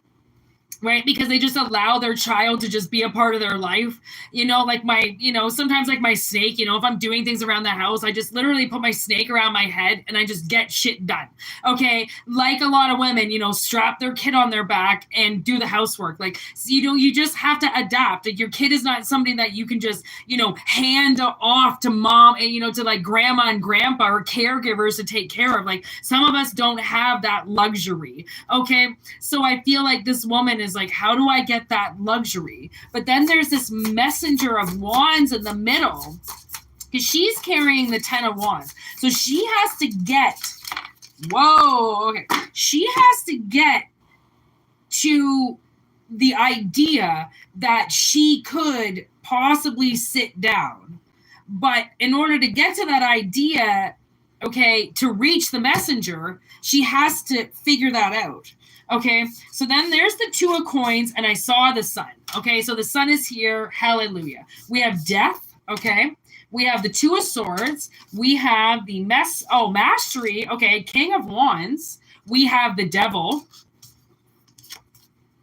We have the 7 of wands. We have the queen of cups, and we have the ace of cups. Okay, ace of cups in. Actually, you know what? I'm going to put it up right, because I feel like this is going to be the end of a good story. Okay, so it's like the how do we get this woman into a better position? Okay, so the 2 of swords would kind of, I feel like you are blocked. Okay, because the 10 of wands then goes to the messenger of wands, which then goes to the king of wands. But the only way to get all of that is to get out of the trap with the devil, and 7 of wands, start to defend yourself. Okay, which then turns the cycle into death, which then ignites the 2 of pentacles and the sun. You remember when I was talking about those 2 pentacles, okay, that I feel like collective is going to get? I feel like here they are again.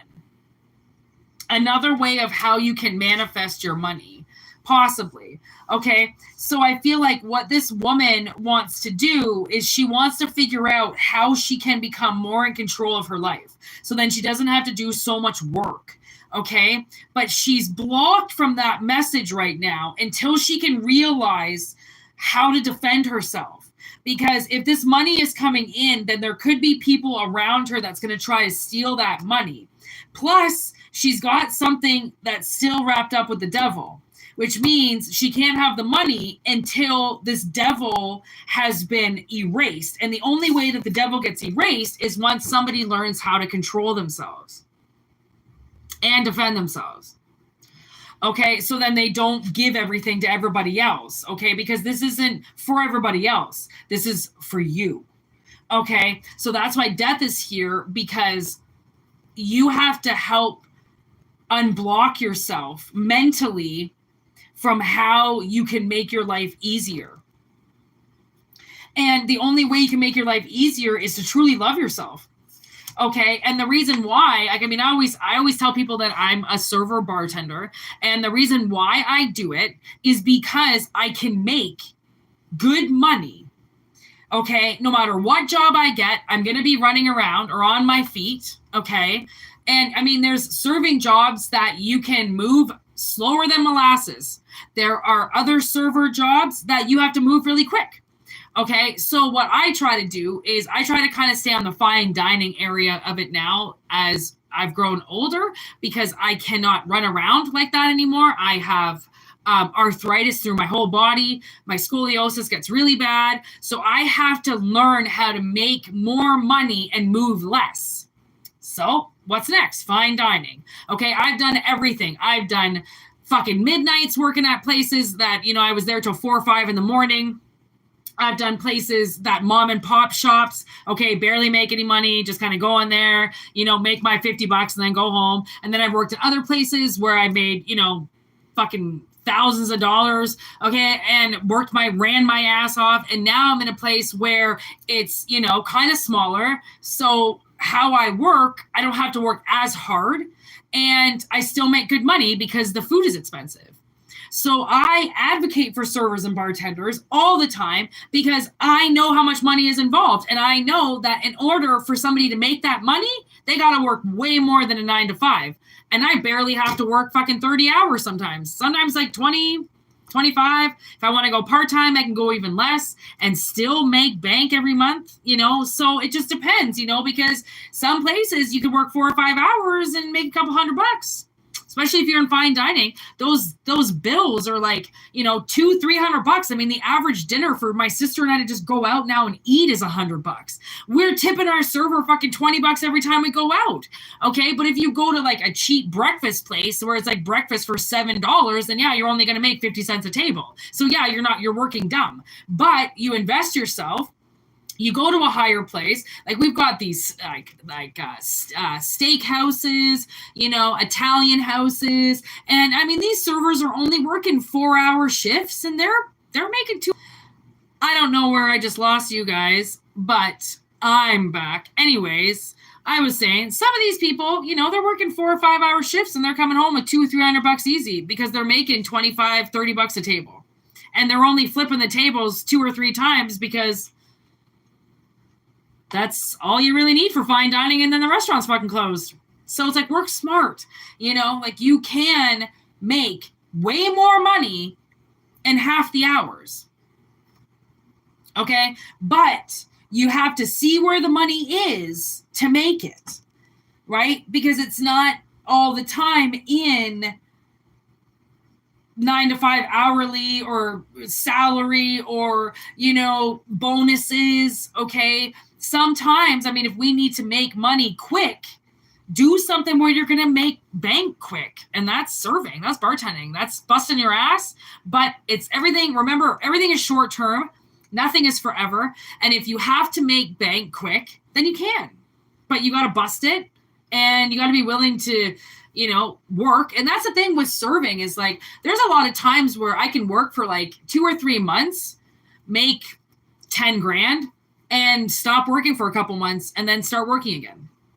Right? It just depends, you know, how many restaurants are in your area and how many, you know, like, because sometimes we need to take time off. I can't always, you know, be a full-time waitress sometimes, you know, sometimes I got to do my channel, focus my life on other things. Or sometimes, you know, we had to go through COVID or, you know, like, I hurt my back once. So like, I mean, you know, you have to take time off sometimes.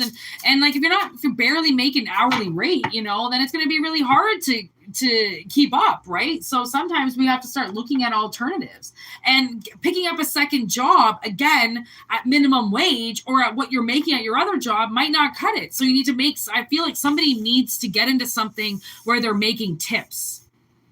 Okay, and I was talking to this lady. I mean, I did Uber Eats for a very long time, skip the dishes for a very long time. And when I was working in one city, I mean, I worked 10-hour days. Okay, I worked 7 days a week, 10 hours in my car every fucking day. And I did that for 3 months straight. And I mean, I was living in a motel at the time. So I was paying, oh my God, over $1,000 a week to live in this motel. And I made so much money in Uber. Like I could make fucking $250 a day. But again, you have to work. Like some people, they think, well, you know, you're going to make tips. So, oh, you work, you know, simple shifts and you only work a couple hours and you make all this money. I've got to go to work. And, you know, like, again, I mean, my parents never advocated to work smart and not hard. They always advocated work super hard, no matter how much it busts your ass, because that's what you got to show society. I advocate for work smart. Because if you're out there busting your ass working way too hard, then guess what? You're going to get fucking miserable. People like me are going to piss you off when, you know how many dude servers that I know? Do you know how many guys? I mean, if you're in a good shape, serving is easy, okay? It is so unbelievably easy. And the male servers that I have worked with, or the male bartenders I work with, make bank. They make more than women. Okay, they do. And this one guy I knew, oh man, he was my best friend for so long. He was an electrician. So he would literally work. He would get up. He'd be downtown Toronto at like 7 a.m, busting his ass, doing his electrician work. Okay, still getting paid like, I don't know, $30 an hour or something like that. And then he would come and work at the restaurant. He'd be there by 5 o'clock, fucking running from one job to the other. And he would make what he made all day in his other job at that restaurant that night. So he made double bank, and he would only have to work 4 hours at the restaurant. He could make $1.50 easy, okay? And that's all he made all day. But because then you put your hourly rates, and then you put, another $50 or $60 on top of that. So he just made $225, $230, okay? Basically almost tax-free when he just worked all day and made that. So he just made $500 that day. Right? So like some people, I mean, you think that you've got the good job because it's the good hourly rate, but you're the one getting fucking taxed the most, right? So you got to figure out, sometimes we have to figure out the only way that we make money quick is that tips. Okay. So if you want to, I wanted to be a stripper for a long time. I really did because I love dancing.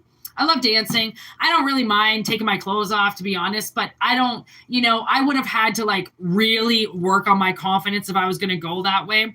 I decided to bartend instead because honestly, you can make almost the same amount of money stripping as you can bartending. Okay. Again, you got to work the night shift anyway. So what the fuck is the difference? Really? Right? So, I mean, you could strip for a little while. I mean, anything that you got to do to make bank, bitches can fucking do, dudes can do. I mean, I'm so sick of people saying how hard it is to make money, how hard it is to do this. Like, yeah, it is when you're sitting on your ass, reading from your computer that nobody's hiring or that you can't, just people and their excuses. What up, Renee? Holy shit. You haven't been around for so long, but it's because I do my readings while you're sleeping. Cheers, motherfuckers! So many people here tonight that haven't been here.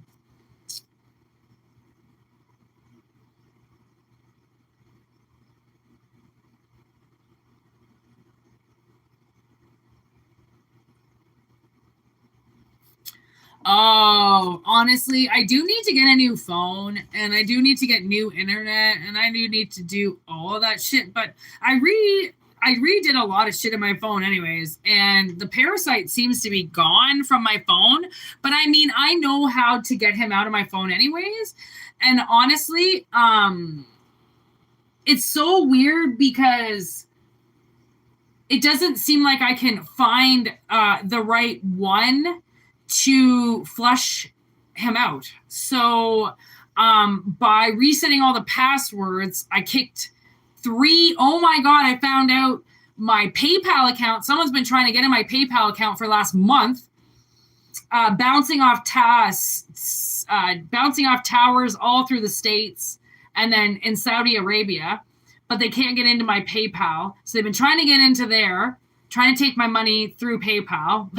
Good luck, because you're never going to fucking get it. There is no money there. So like, what are you even trying to do? And I got him out, oh man, with my fucking Twitter account. Renee, I did not know this. I went into all my settings fucking yesterday. You should check your settings if you don't. There was like 1,000 accounts signed in to my Twitter. I don't even know how the fuck that happened. So I signed out everybody. I know.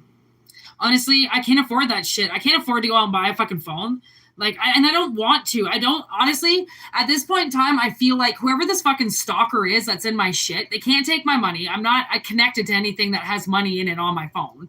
And my emails now go through my other whatever, so they can't block my emails. What is he going to do? My location services aren't on. If he's tracking me, he fucking sucks at it. If he's going to kidnap me, again, he sucks at it. And if he's in my phone watching me and listening to me take shits, honestly, I don't give a fuck.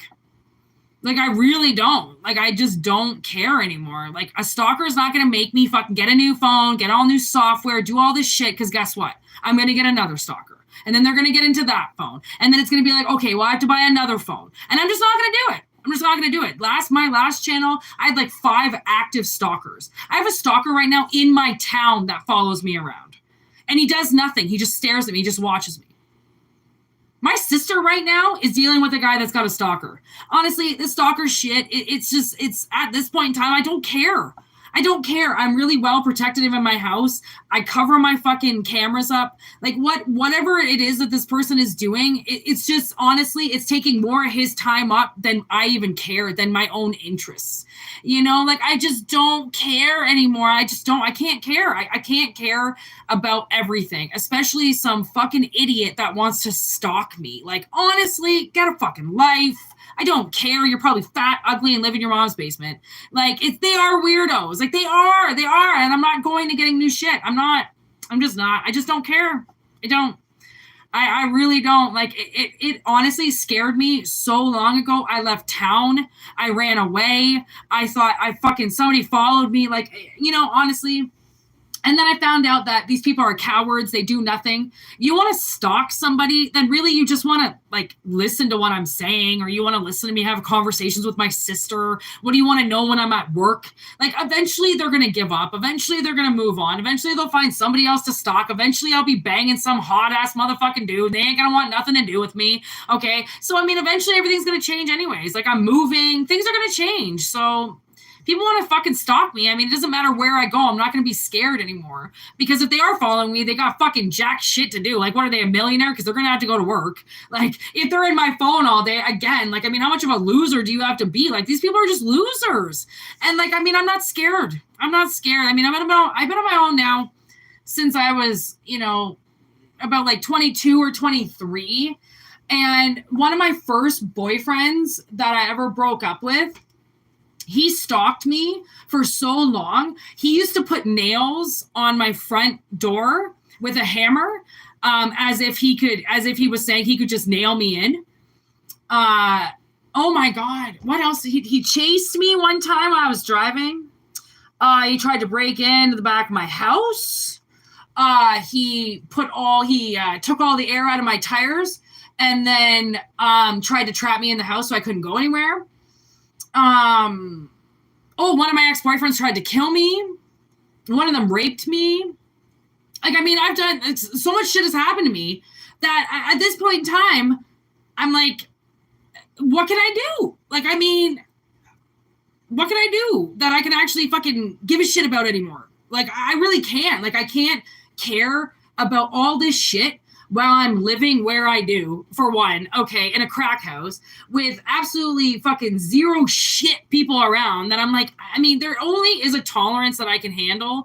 And like where I am in life right now, if you want to stalk me in this shithole with meth heads around me while I'm living with my sister, while I'm going to work, like, I mean, whatever floats your boat, I guess. Like, I don't really know. Like, I really don't. Like, I mean... It's just kind of becoming stupid now. Well, all this spyware and shit, you know how much it costs? Like, and I mean, I'm not saying that there is a price on my safety whatsoever. And like I put other authorization on everything and I fucking beefed up my security in my phone and I did everything that I could. And then I was still talking to this other expert and this fucking auntie and all this shit. And like, I'm like, okay, honestly, they always tell me, change your password, change this, or they won't be able to get in. And they do. I changed my password to shit that nobody could possibly think of in their life. How do they get in? That means they are getting into accounts without passwords. It doesn't matter, double authorization. They're still getting in. So at this point in time, everybody is a threat, you know? So I'm just one person out of many that, you know, could get fucked over. And no matter what I do, it seems like there really isn't much I can do. So I'm like, I just don't care anymore. Like, I'm really just, today I was like, you know what, honestly, at this point in time, I've been running from one of my stalkers for so long that, I mean, I've tried to entice them out. I've tried to get them to talk to me. I've tried to figure out why they're stalking me. I've tried to figure out why they just won't talk to me, because some of these are just my ex-boyfriends and they won't say anything. They call me and they don't say anything. They breathe on the phone. Like, I know who it is. I'm not dumb, but these people are not, I mean, they're not going to do anything to me. I mean, and if they do, honestly, I got a lot of protection around me. Like, I know my shit. I know karate. I can bring down a motherfucker. I've always got a weapon on me. Like, I know how to defend myself. Like, I'm not dumb, you know? Like, I definitely can bring a motherfucker down. I got a lot of fucking strength in me. And I've always had that strength. So, I mean, I'm not saying that I could take down Buffalo Bill or anything, you know, after I've been fucking... But I'm just saying that, like, whatever this is that's happening with this person, with whoever this person is that keeps getting into my phone, it's all going to get taken care of no matter what. It's just right now I'm so irritated by it. There's other things that I'm trying to do that I just don't give a shit. Once I want to deal with this motherfucker, I will.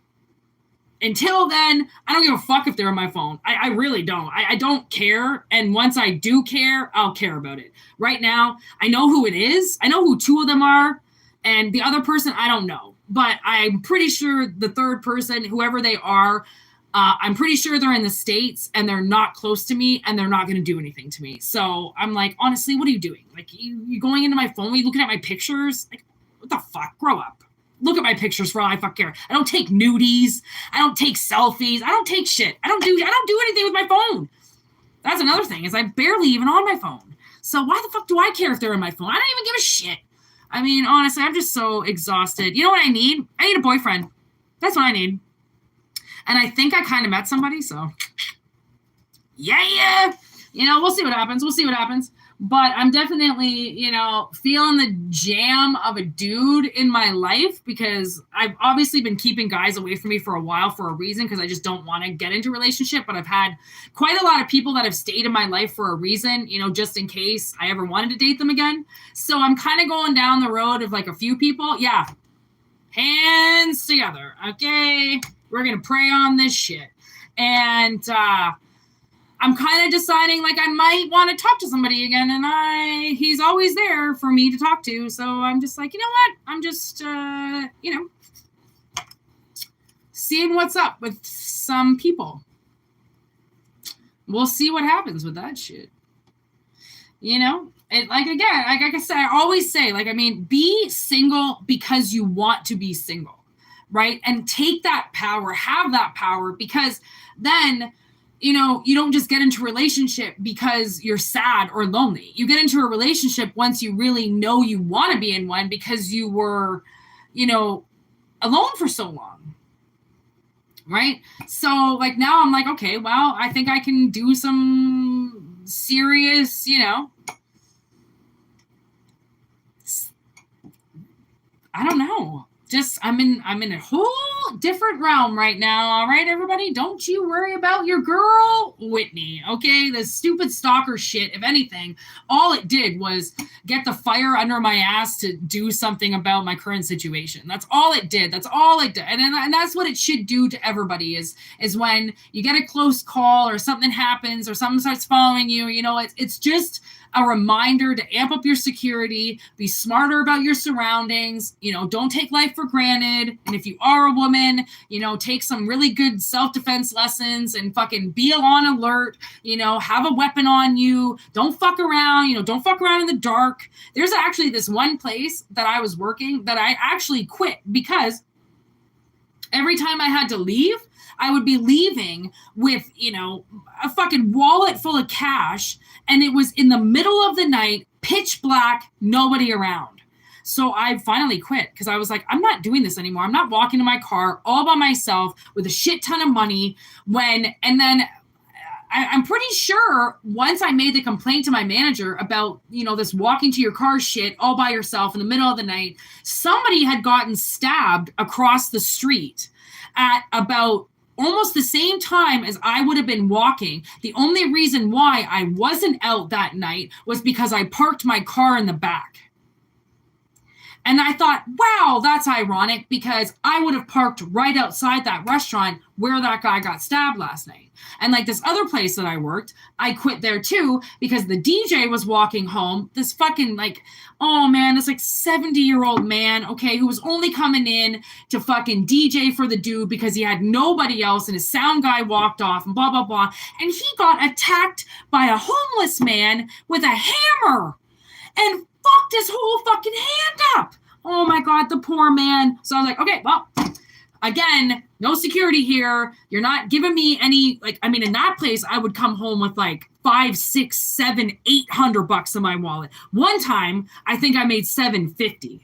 And I was like, again, walking home by myself, nobody around, to my car. I'm like, I'm not doing this. Like, I don't allow, if my safety gets breached, I don't do it anymore. Put it that way. Okay, I will not participate in me getting hurt. Okay, people have been in my phone numerous times. I can probably tell a majority of you have signed in accounts in your Facebook, in your Instagram, signed in devices that you have no idea about. That's just like this stalker. That's all it is. It's some signed in loser sitting in some basement watching me. So, I mean, can we all care about it? No. I thought it was a little bit more at risk than what it was.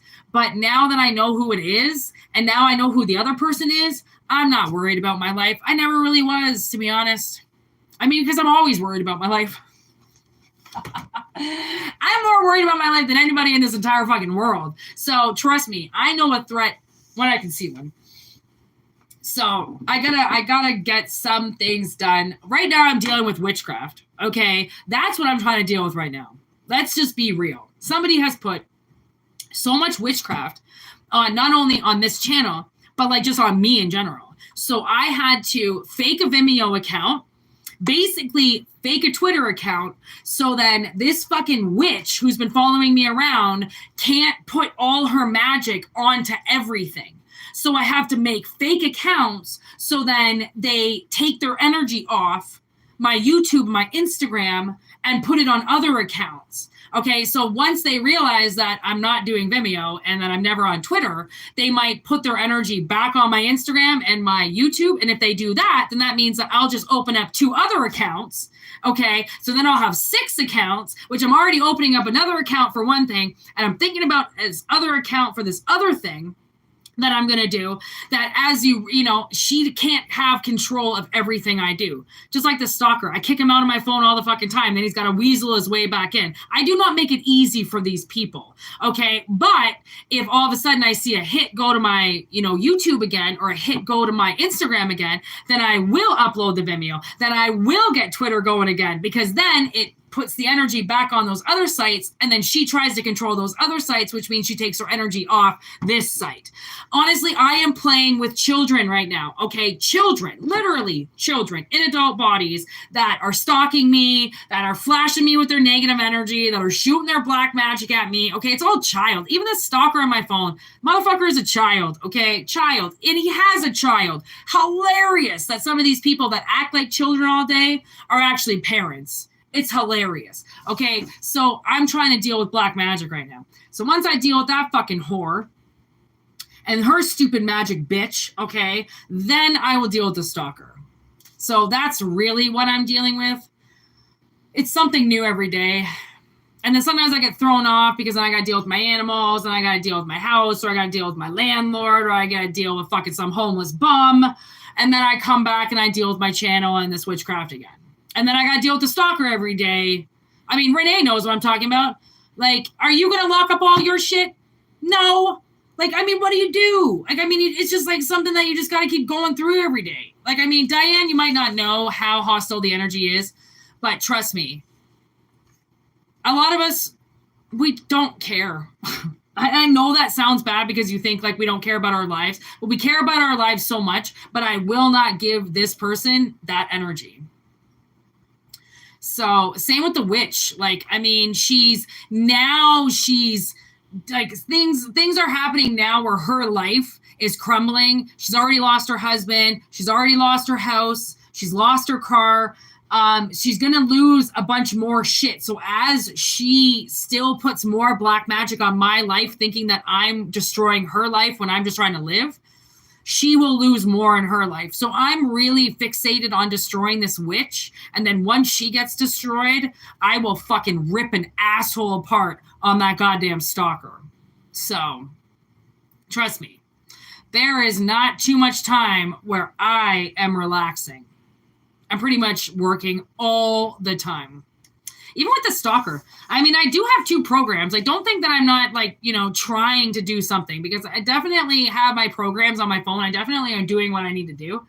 It's just, I'm not getting a new phone. And I want to get a new phone. It's going to happen, but I just don't want to right now. I have too much shit to fucking, I have too much shit that I want to buy. That I hate buying phones. Honestly, I had my last phone for almost 10 years. Like, I know how to take care of phones. Like, I don't buy new phones, okay? I just don't. I hate new phones. I really don't want to buy a new phone. But trust me, my last stalker that I had shut my other phone down, because they had come in and breached my phone so much that my phone was so old that it couldn't handle what the stalker had put into the phone. So it just shut the whole thing down. And if this stalker continues, I mean, he glitches my phone all the time. And that's how I know he's in my phone, because then my phone will start acting up. So then I know, okay, he's signed into my Instagram, or he's signed in to my Facebook, or he's signed into something. So then I unsign out of everything, change everything, and then it kicks him out. And it also kicks her out too. Well, I'm on my phone right now. Yeah. He's probably watching through my phone. And like, you know what's so stupid is that he could just be watching the live. You know, like, that's how dumb this person is, that they have to like try so hard to breach, when if you go live or if you're on the internet, you're already there. So why are they breaching anyways? You know, like,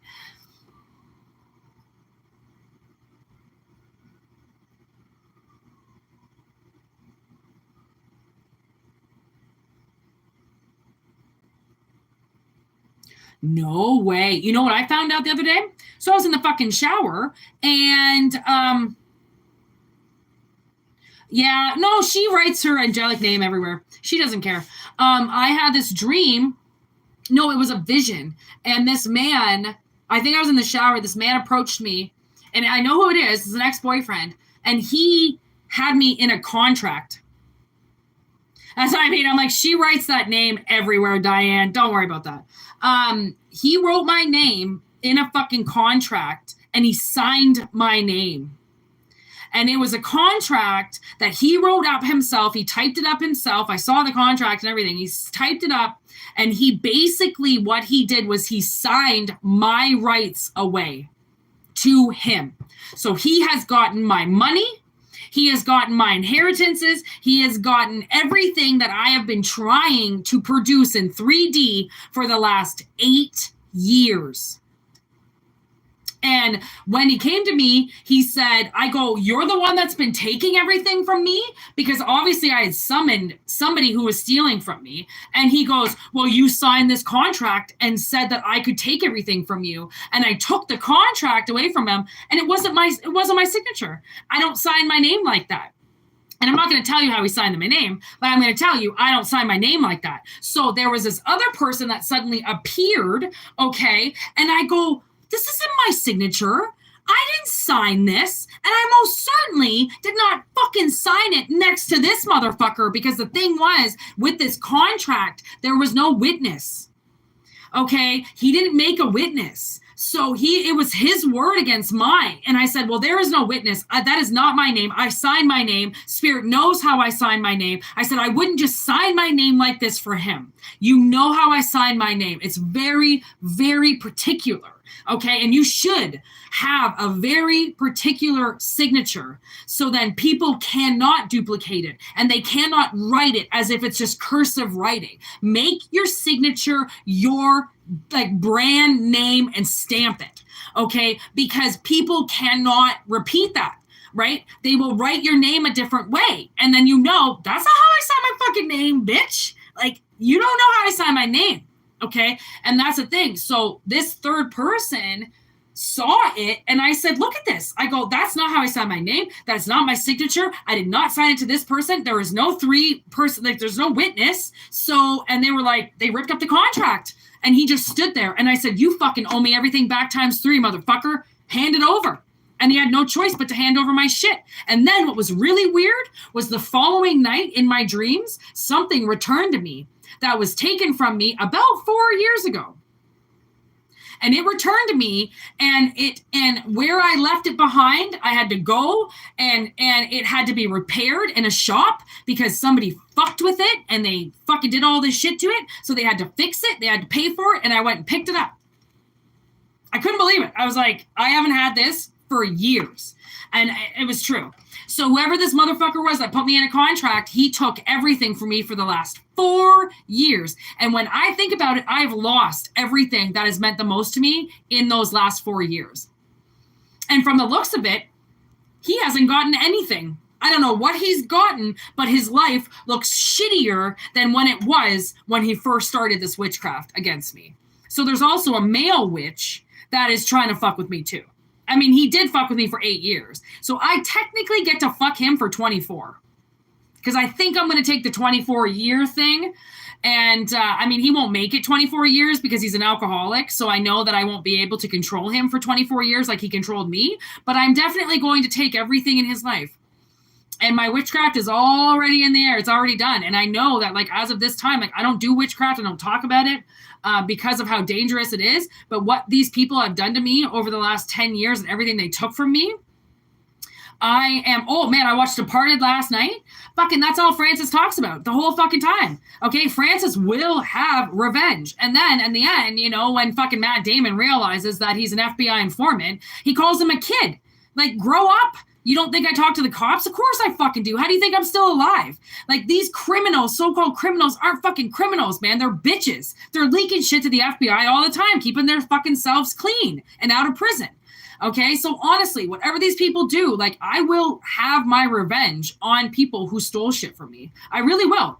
And I will ignite my witchcraft. I will do my witchy shit that everyone's so fucking scared of, okay, that says that I do shit. Oh my God. Okay, so about, I don't know, 7 years ago, this chick moved out of town and all of a sudden got this really rare disease. And she had fucked with my sister and I a few times. Oh, dirty rats.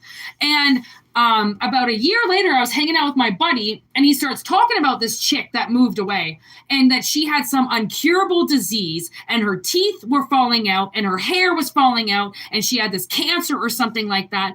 And you know what I figured out? That he just didn't want to say it. But they all said that I did witchcraft against her for her to lose her looks, her teeth, her hair. I didn't even know her. And I, honestly, for the time that I was around her, she seemed like a very nice person. She was very funny. I enjoyed her.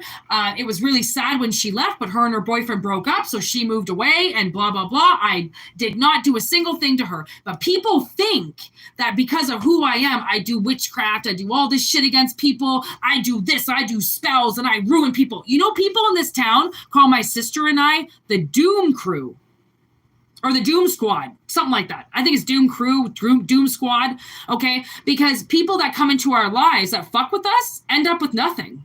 They really do. Their entire lives if you fuck with a witch, if you fuck with collective, you fuck with somebody who's of higher up, you will lose your life. It just takes a little while to kick in. So these people had like associated this whole little community. And once my sister and I got introduced to it, and only took us like maybe 5-6 years, and we completely deteriorated it. We made everybody move, we made everybody sell their houses, and we took their little party zone and we fucking killed it. And like, we didn't even do it on purpose. I was like, well, that was in the stars because you all ran away from us. I don't even do witchcraft. Like, I don't. I tell you guys that I don't do shit. Okay. I do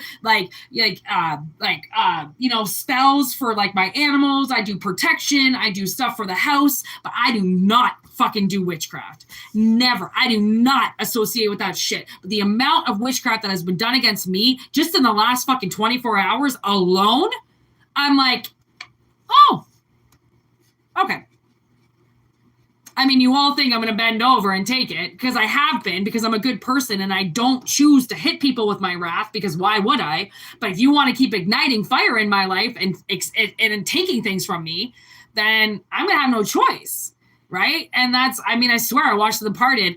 I haven't watched it for a few years. And I swear I watched it last night just to listen to Francis through the entire thing go, you're not going to get given anything. You got to take it. And I'm like, why do I keep feeling like these people are going to give their shit back that they took? I'm going to have to go back in their yard and I'm going to have to take it because they ain't going to give it back to me. I know they're not, or they would have already. Like, what the fuck, you know? So I'm like, you guys would not believe the daily drama up in Hizza. Honestly, like, it's just like, it seems like daily drama with these people and their witchcraft and their bullshit. And I can't just not believe in it and it goes away because it doesn't go away. You know, it gets worse and worse and worse until I do some type of clapback and then fucking their energy deteriorates, or I open up some type of fucking, you know, social media site that pisses them off even more. Like, you should have saw when I opened up an OnlyFans. Oh my God, my ass got kicked after that shit. Like, I'm telling you, if I would have started taking off my clothes, I probably would have been killed by bitches because they don't want to see my fucking body. Like, I give a fuck what you want. Like, I'm sorry. Do you know how much confidence it takes to take your clothes off in front of people and then to have people send witchcraft to you because they wish they could do what you do? Like, honestly, I just don't understand bitches, and I ain't gonna even try to understand them. But like, at this point in time, I'm like, I'm getting hit right now with a lot of masculine energy. It's not even really the bitches, it's dudes hitting me hard with energy. And like, it's just like, I don't understand why. Like, why? It's like, talk to me. Just talk to me. Say something to me. Stop hitting me with magic and bullshit. Like, I'm getting cock slap in the face all the time. I tell you, it's not easy being greasy, you know, and this motherfucking heezy, all right? Living with this Jeezy, all right? Like, honestly, this is like the hardest thing you could ever fucking do is be on here and like have your own fucking like careers and jobs, and like it seems like all you're doing is defending yourself. And like, it's like survival of the fittest all the time. It's like one of my favorite Mobb Deep songs, Survival of the Fittest. Honestly, it really is. Because, like, if you can't survive, you won't. And you're going to get eaten up so fucking fast that it's just, like, it's hilarious.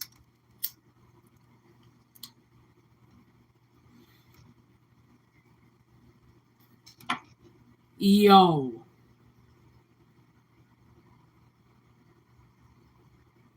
I think the reading reset. We have been live for over 2 hours easy, and it's at 38 minutes. You know, when it did that last time, it raced the entire reading and gave us a 30-minute reading, and I was live for 2 hours. I think it did it again. So whoever was a part of this, you're only going to get 40 minutes of a reading once it's done. Like that, like, honestly, I don't use my Wi-Fi anymore when I do these lives. I only use my own data. And I'm pretty sure that YouTube cut our fucking live into a corner. So they don't like what I was talking about. And like, I don't even think I talked about anything bad. I don't know now because I can't go back through the reading, but like, well, we talked about crows. Man, I wonder how this is going to upload. I'm like, this is one of our PG readings, so I don't know why it reset, but the reading reset, so fuck, it's so creepy when it does that. Honestly, I try to tell people, like, if you can be a part of the lives, do it, because for some reason, once the lives are channeled, YouTube fucks with the video afterwards. Like, it's creepy. So, I don't know what I'm going to do with these videos. Maybe I'm just going to go all Vimeo and just take everything off YouTube. I don't know what I'm going to do. And there are so many things that I could do. And you know what sucks because I'm in Canada? Some of these sites don't run in Canada. So I can't put up videos on certain sites or certain apps because they won't get shown all over the world.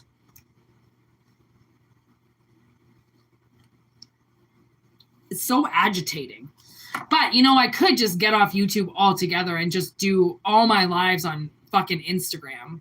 And then plus you can go live on Vimeo too.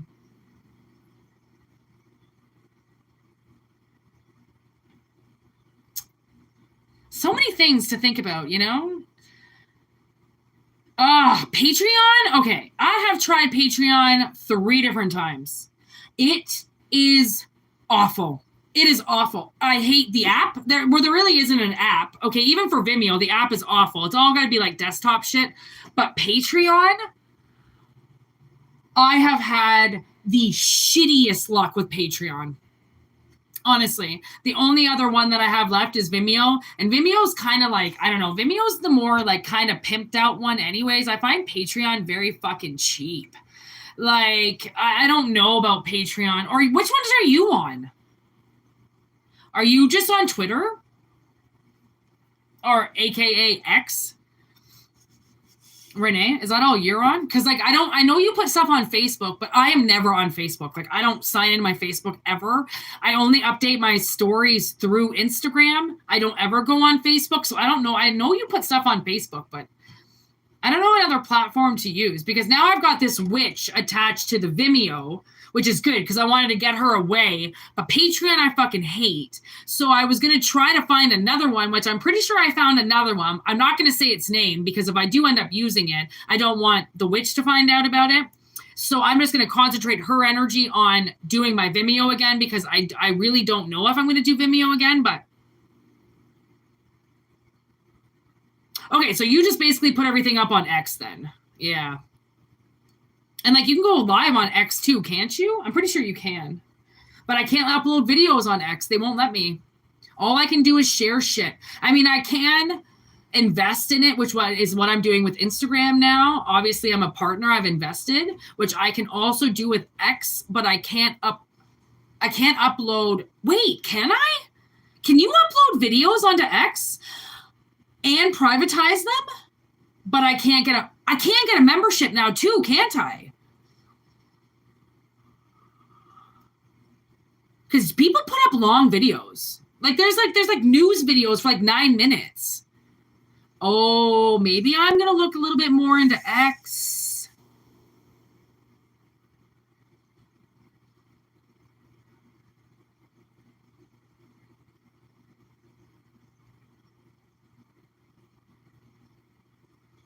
I mean, I can always still just go live on YouTube. Doesn't really matter. But I don't know how you can put up, it's weird because I don't think you can put up privatized videos for memberships. But you might be able to. I don't know. There's other people too are trying to get me to join this one thing as a paid sponsorship, and they'll pay me to advertise for them, and they will advertise for me.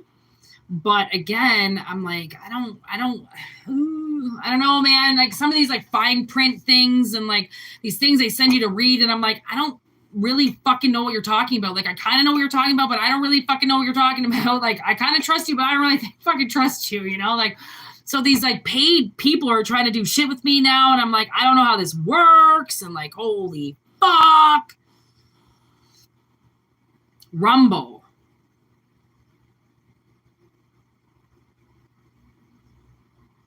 That's why you take screenshots? Oh, I did not know that.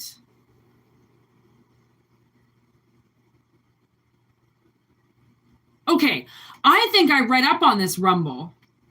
I did not know what it was, though. Okay, so people actually use it? Because it said there was like 10 million plus downloads. And I thought, well, okay, well, that seems pretty legit then. I'm pretty sure I can download that.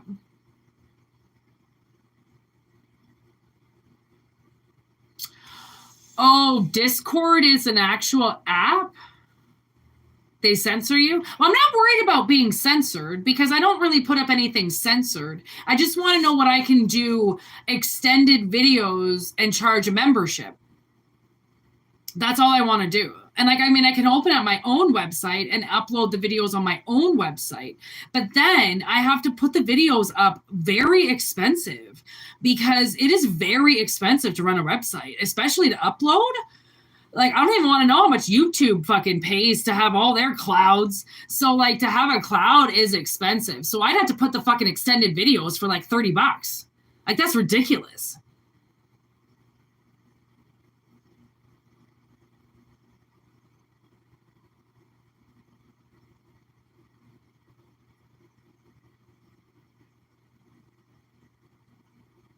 Huh.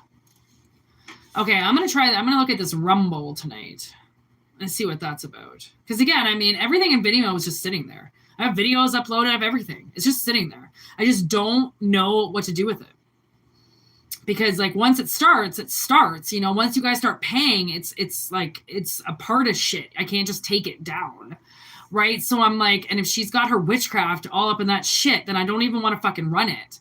I just want the energy to go into it. So then she stops getting all this energy out everywhere else. You know, because like YouTube's actually going now. Like my Instagram's starting to go. Like all these things are starting to go. I don't want this fucking black witch fucking, you know, Chernobyl bullshit coming in and leaking all my shit anymore. So I'm like, man, Vimeo could just be done. But if it's also filtering black magic, I just want it to sit there acting like it's doing something when really it's not, because she's that dumb, okay, that she'll think that I'll just promote it whenever I want, even if it's not being promoted. Eventually, you know, I'm going to have to like do something because she's, you know, pretty stupid, but she's not that stupid. She, you know, and her witchcraft takes a couple weeks to kick in.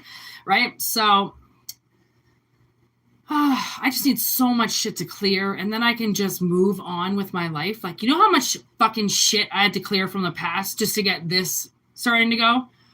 Like, I left a lot of strings that needed to be tied up, untied, and like I left a lot of wounds just like gaping and pussing and fucking dirty. So I had to clean a lot of shit in the last couple of years.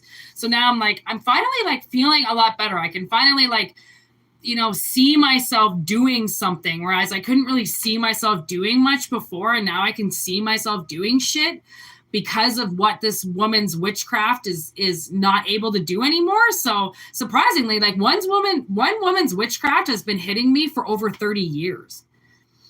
And like, I can't believe I'm still alive. Like with what she's hit me with, like, it's ridiculous. So like, I take this shit really seriously. Like I make a move when I know I can make a move.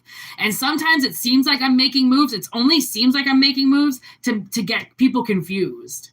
So you never quite know what I'm doing and what I'm quite not doing, right? So like, I don't really know. And now that this whole fucking video reset, I don't even know what's going to be recorded. If it's just going to be me talking, like we did like 4 readings, and I don't think it recorded any of them. So, I mean, why does YouTube do what it does? I do not know, but there are technical difficulties with all of them. So I don't care necessarily about the technical difficulties, because you would not believe how much I go through with fucking YouTube.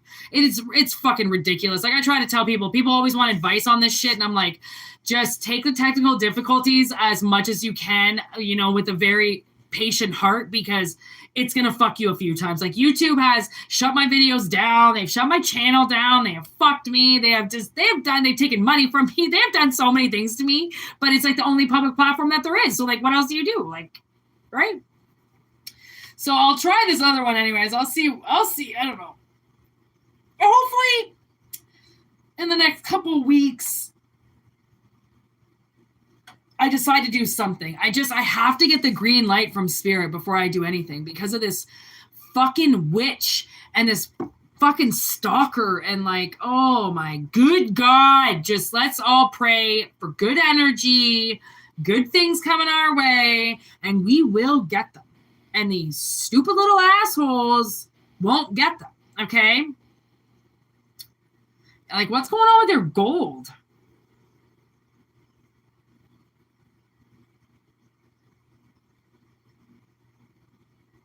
Yeah, exactly.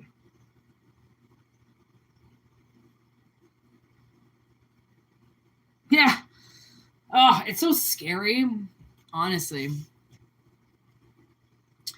But I fucking hope that everybody is just gonna, like, make it through.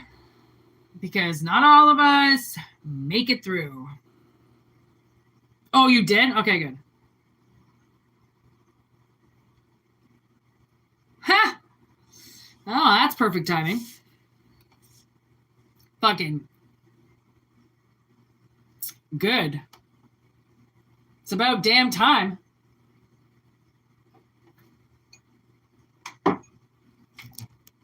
All right, everybody. I'm going to peace out. My throat chakra is really getting to me now. I feel like this reading was done a long time ago. We've just been talking. Thank you, everybody, being here. Is that when you wrote me back? Oh, God. I don't get notifications on that shit, so I never know when you write back. Fucking Twitter. Oh, X, whatever it is. Oh, my God. I have so many problems with that, too.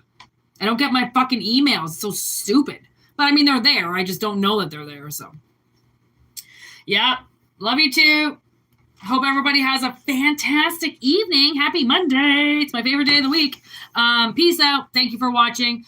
I don't know how much this channel or this reading is even going to be a fucking reading because I don't know what they did with the time. I have no idea what just happened. So anyways, super creepy if it only took 52 minutes because honestly, we are well over 2 hours.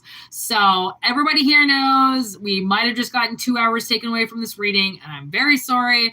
Whatever you get is what you get, and that's what Spirit wanted to relay, I guess. I don't know. Anyways, peace out. I will write you back, Renee. All right. Thank you for being here, Diane. Peace out to everybody. Thanks, everybody. High five. And check you later. Peace out.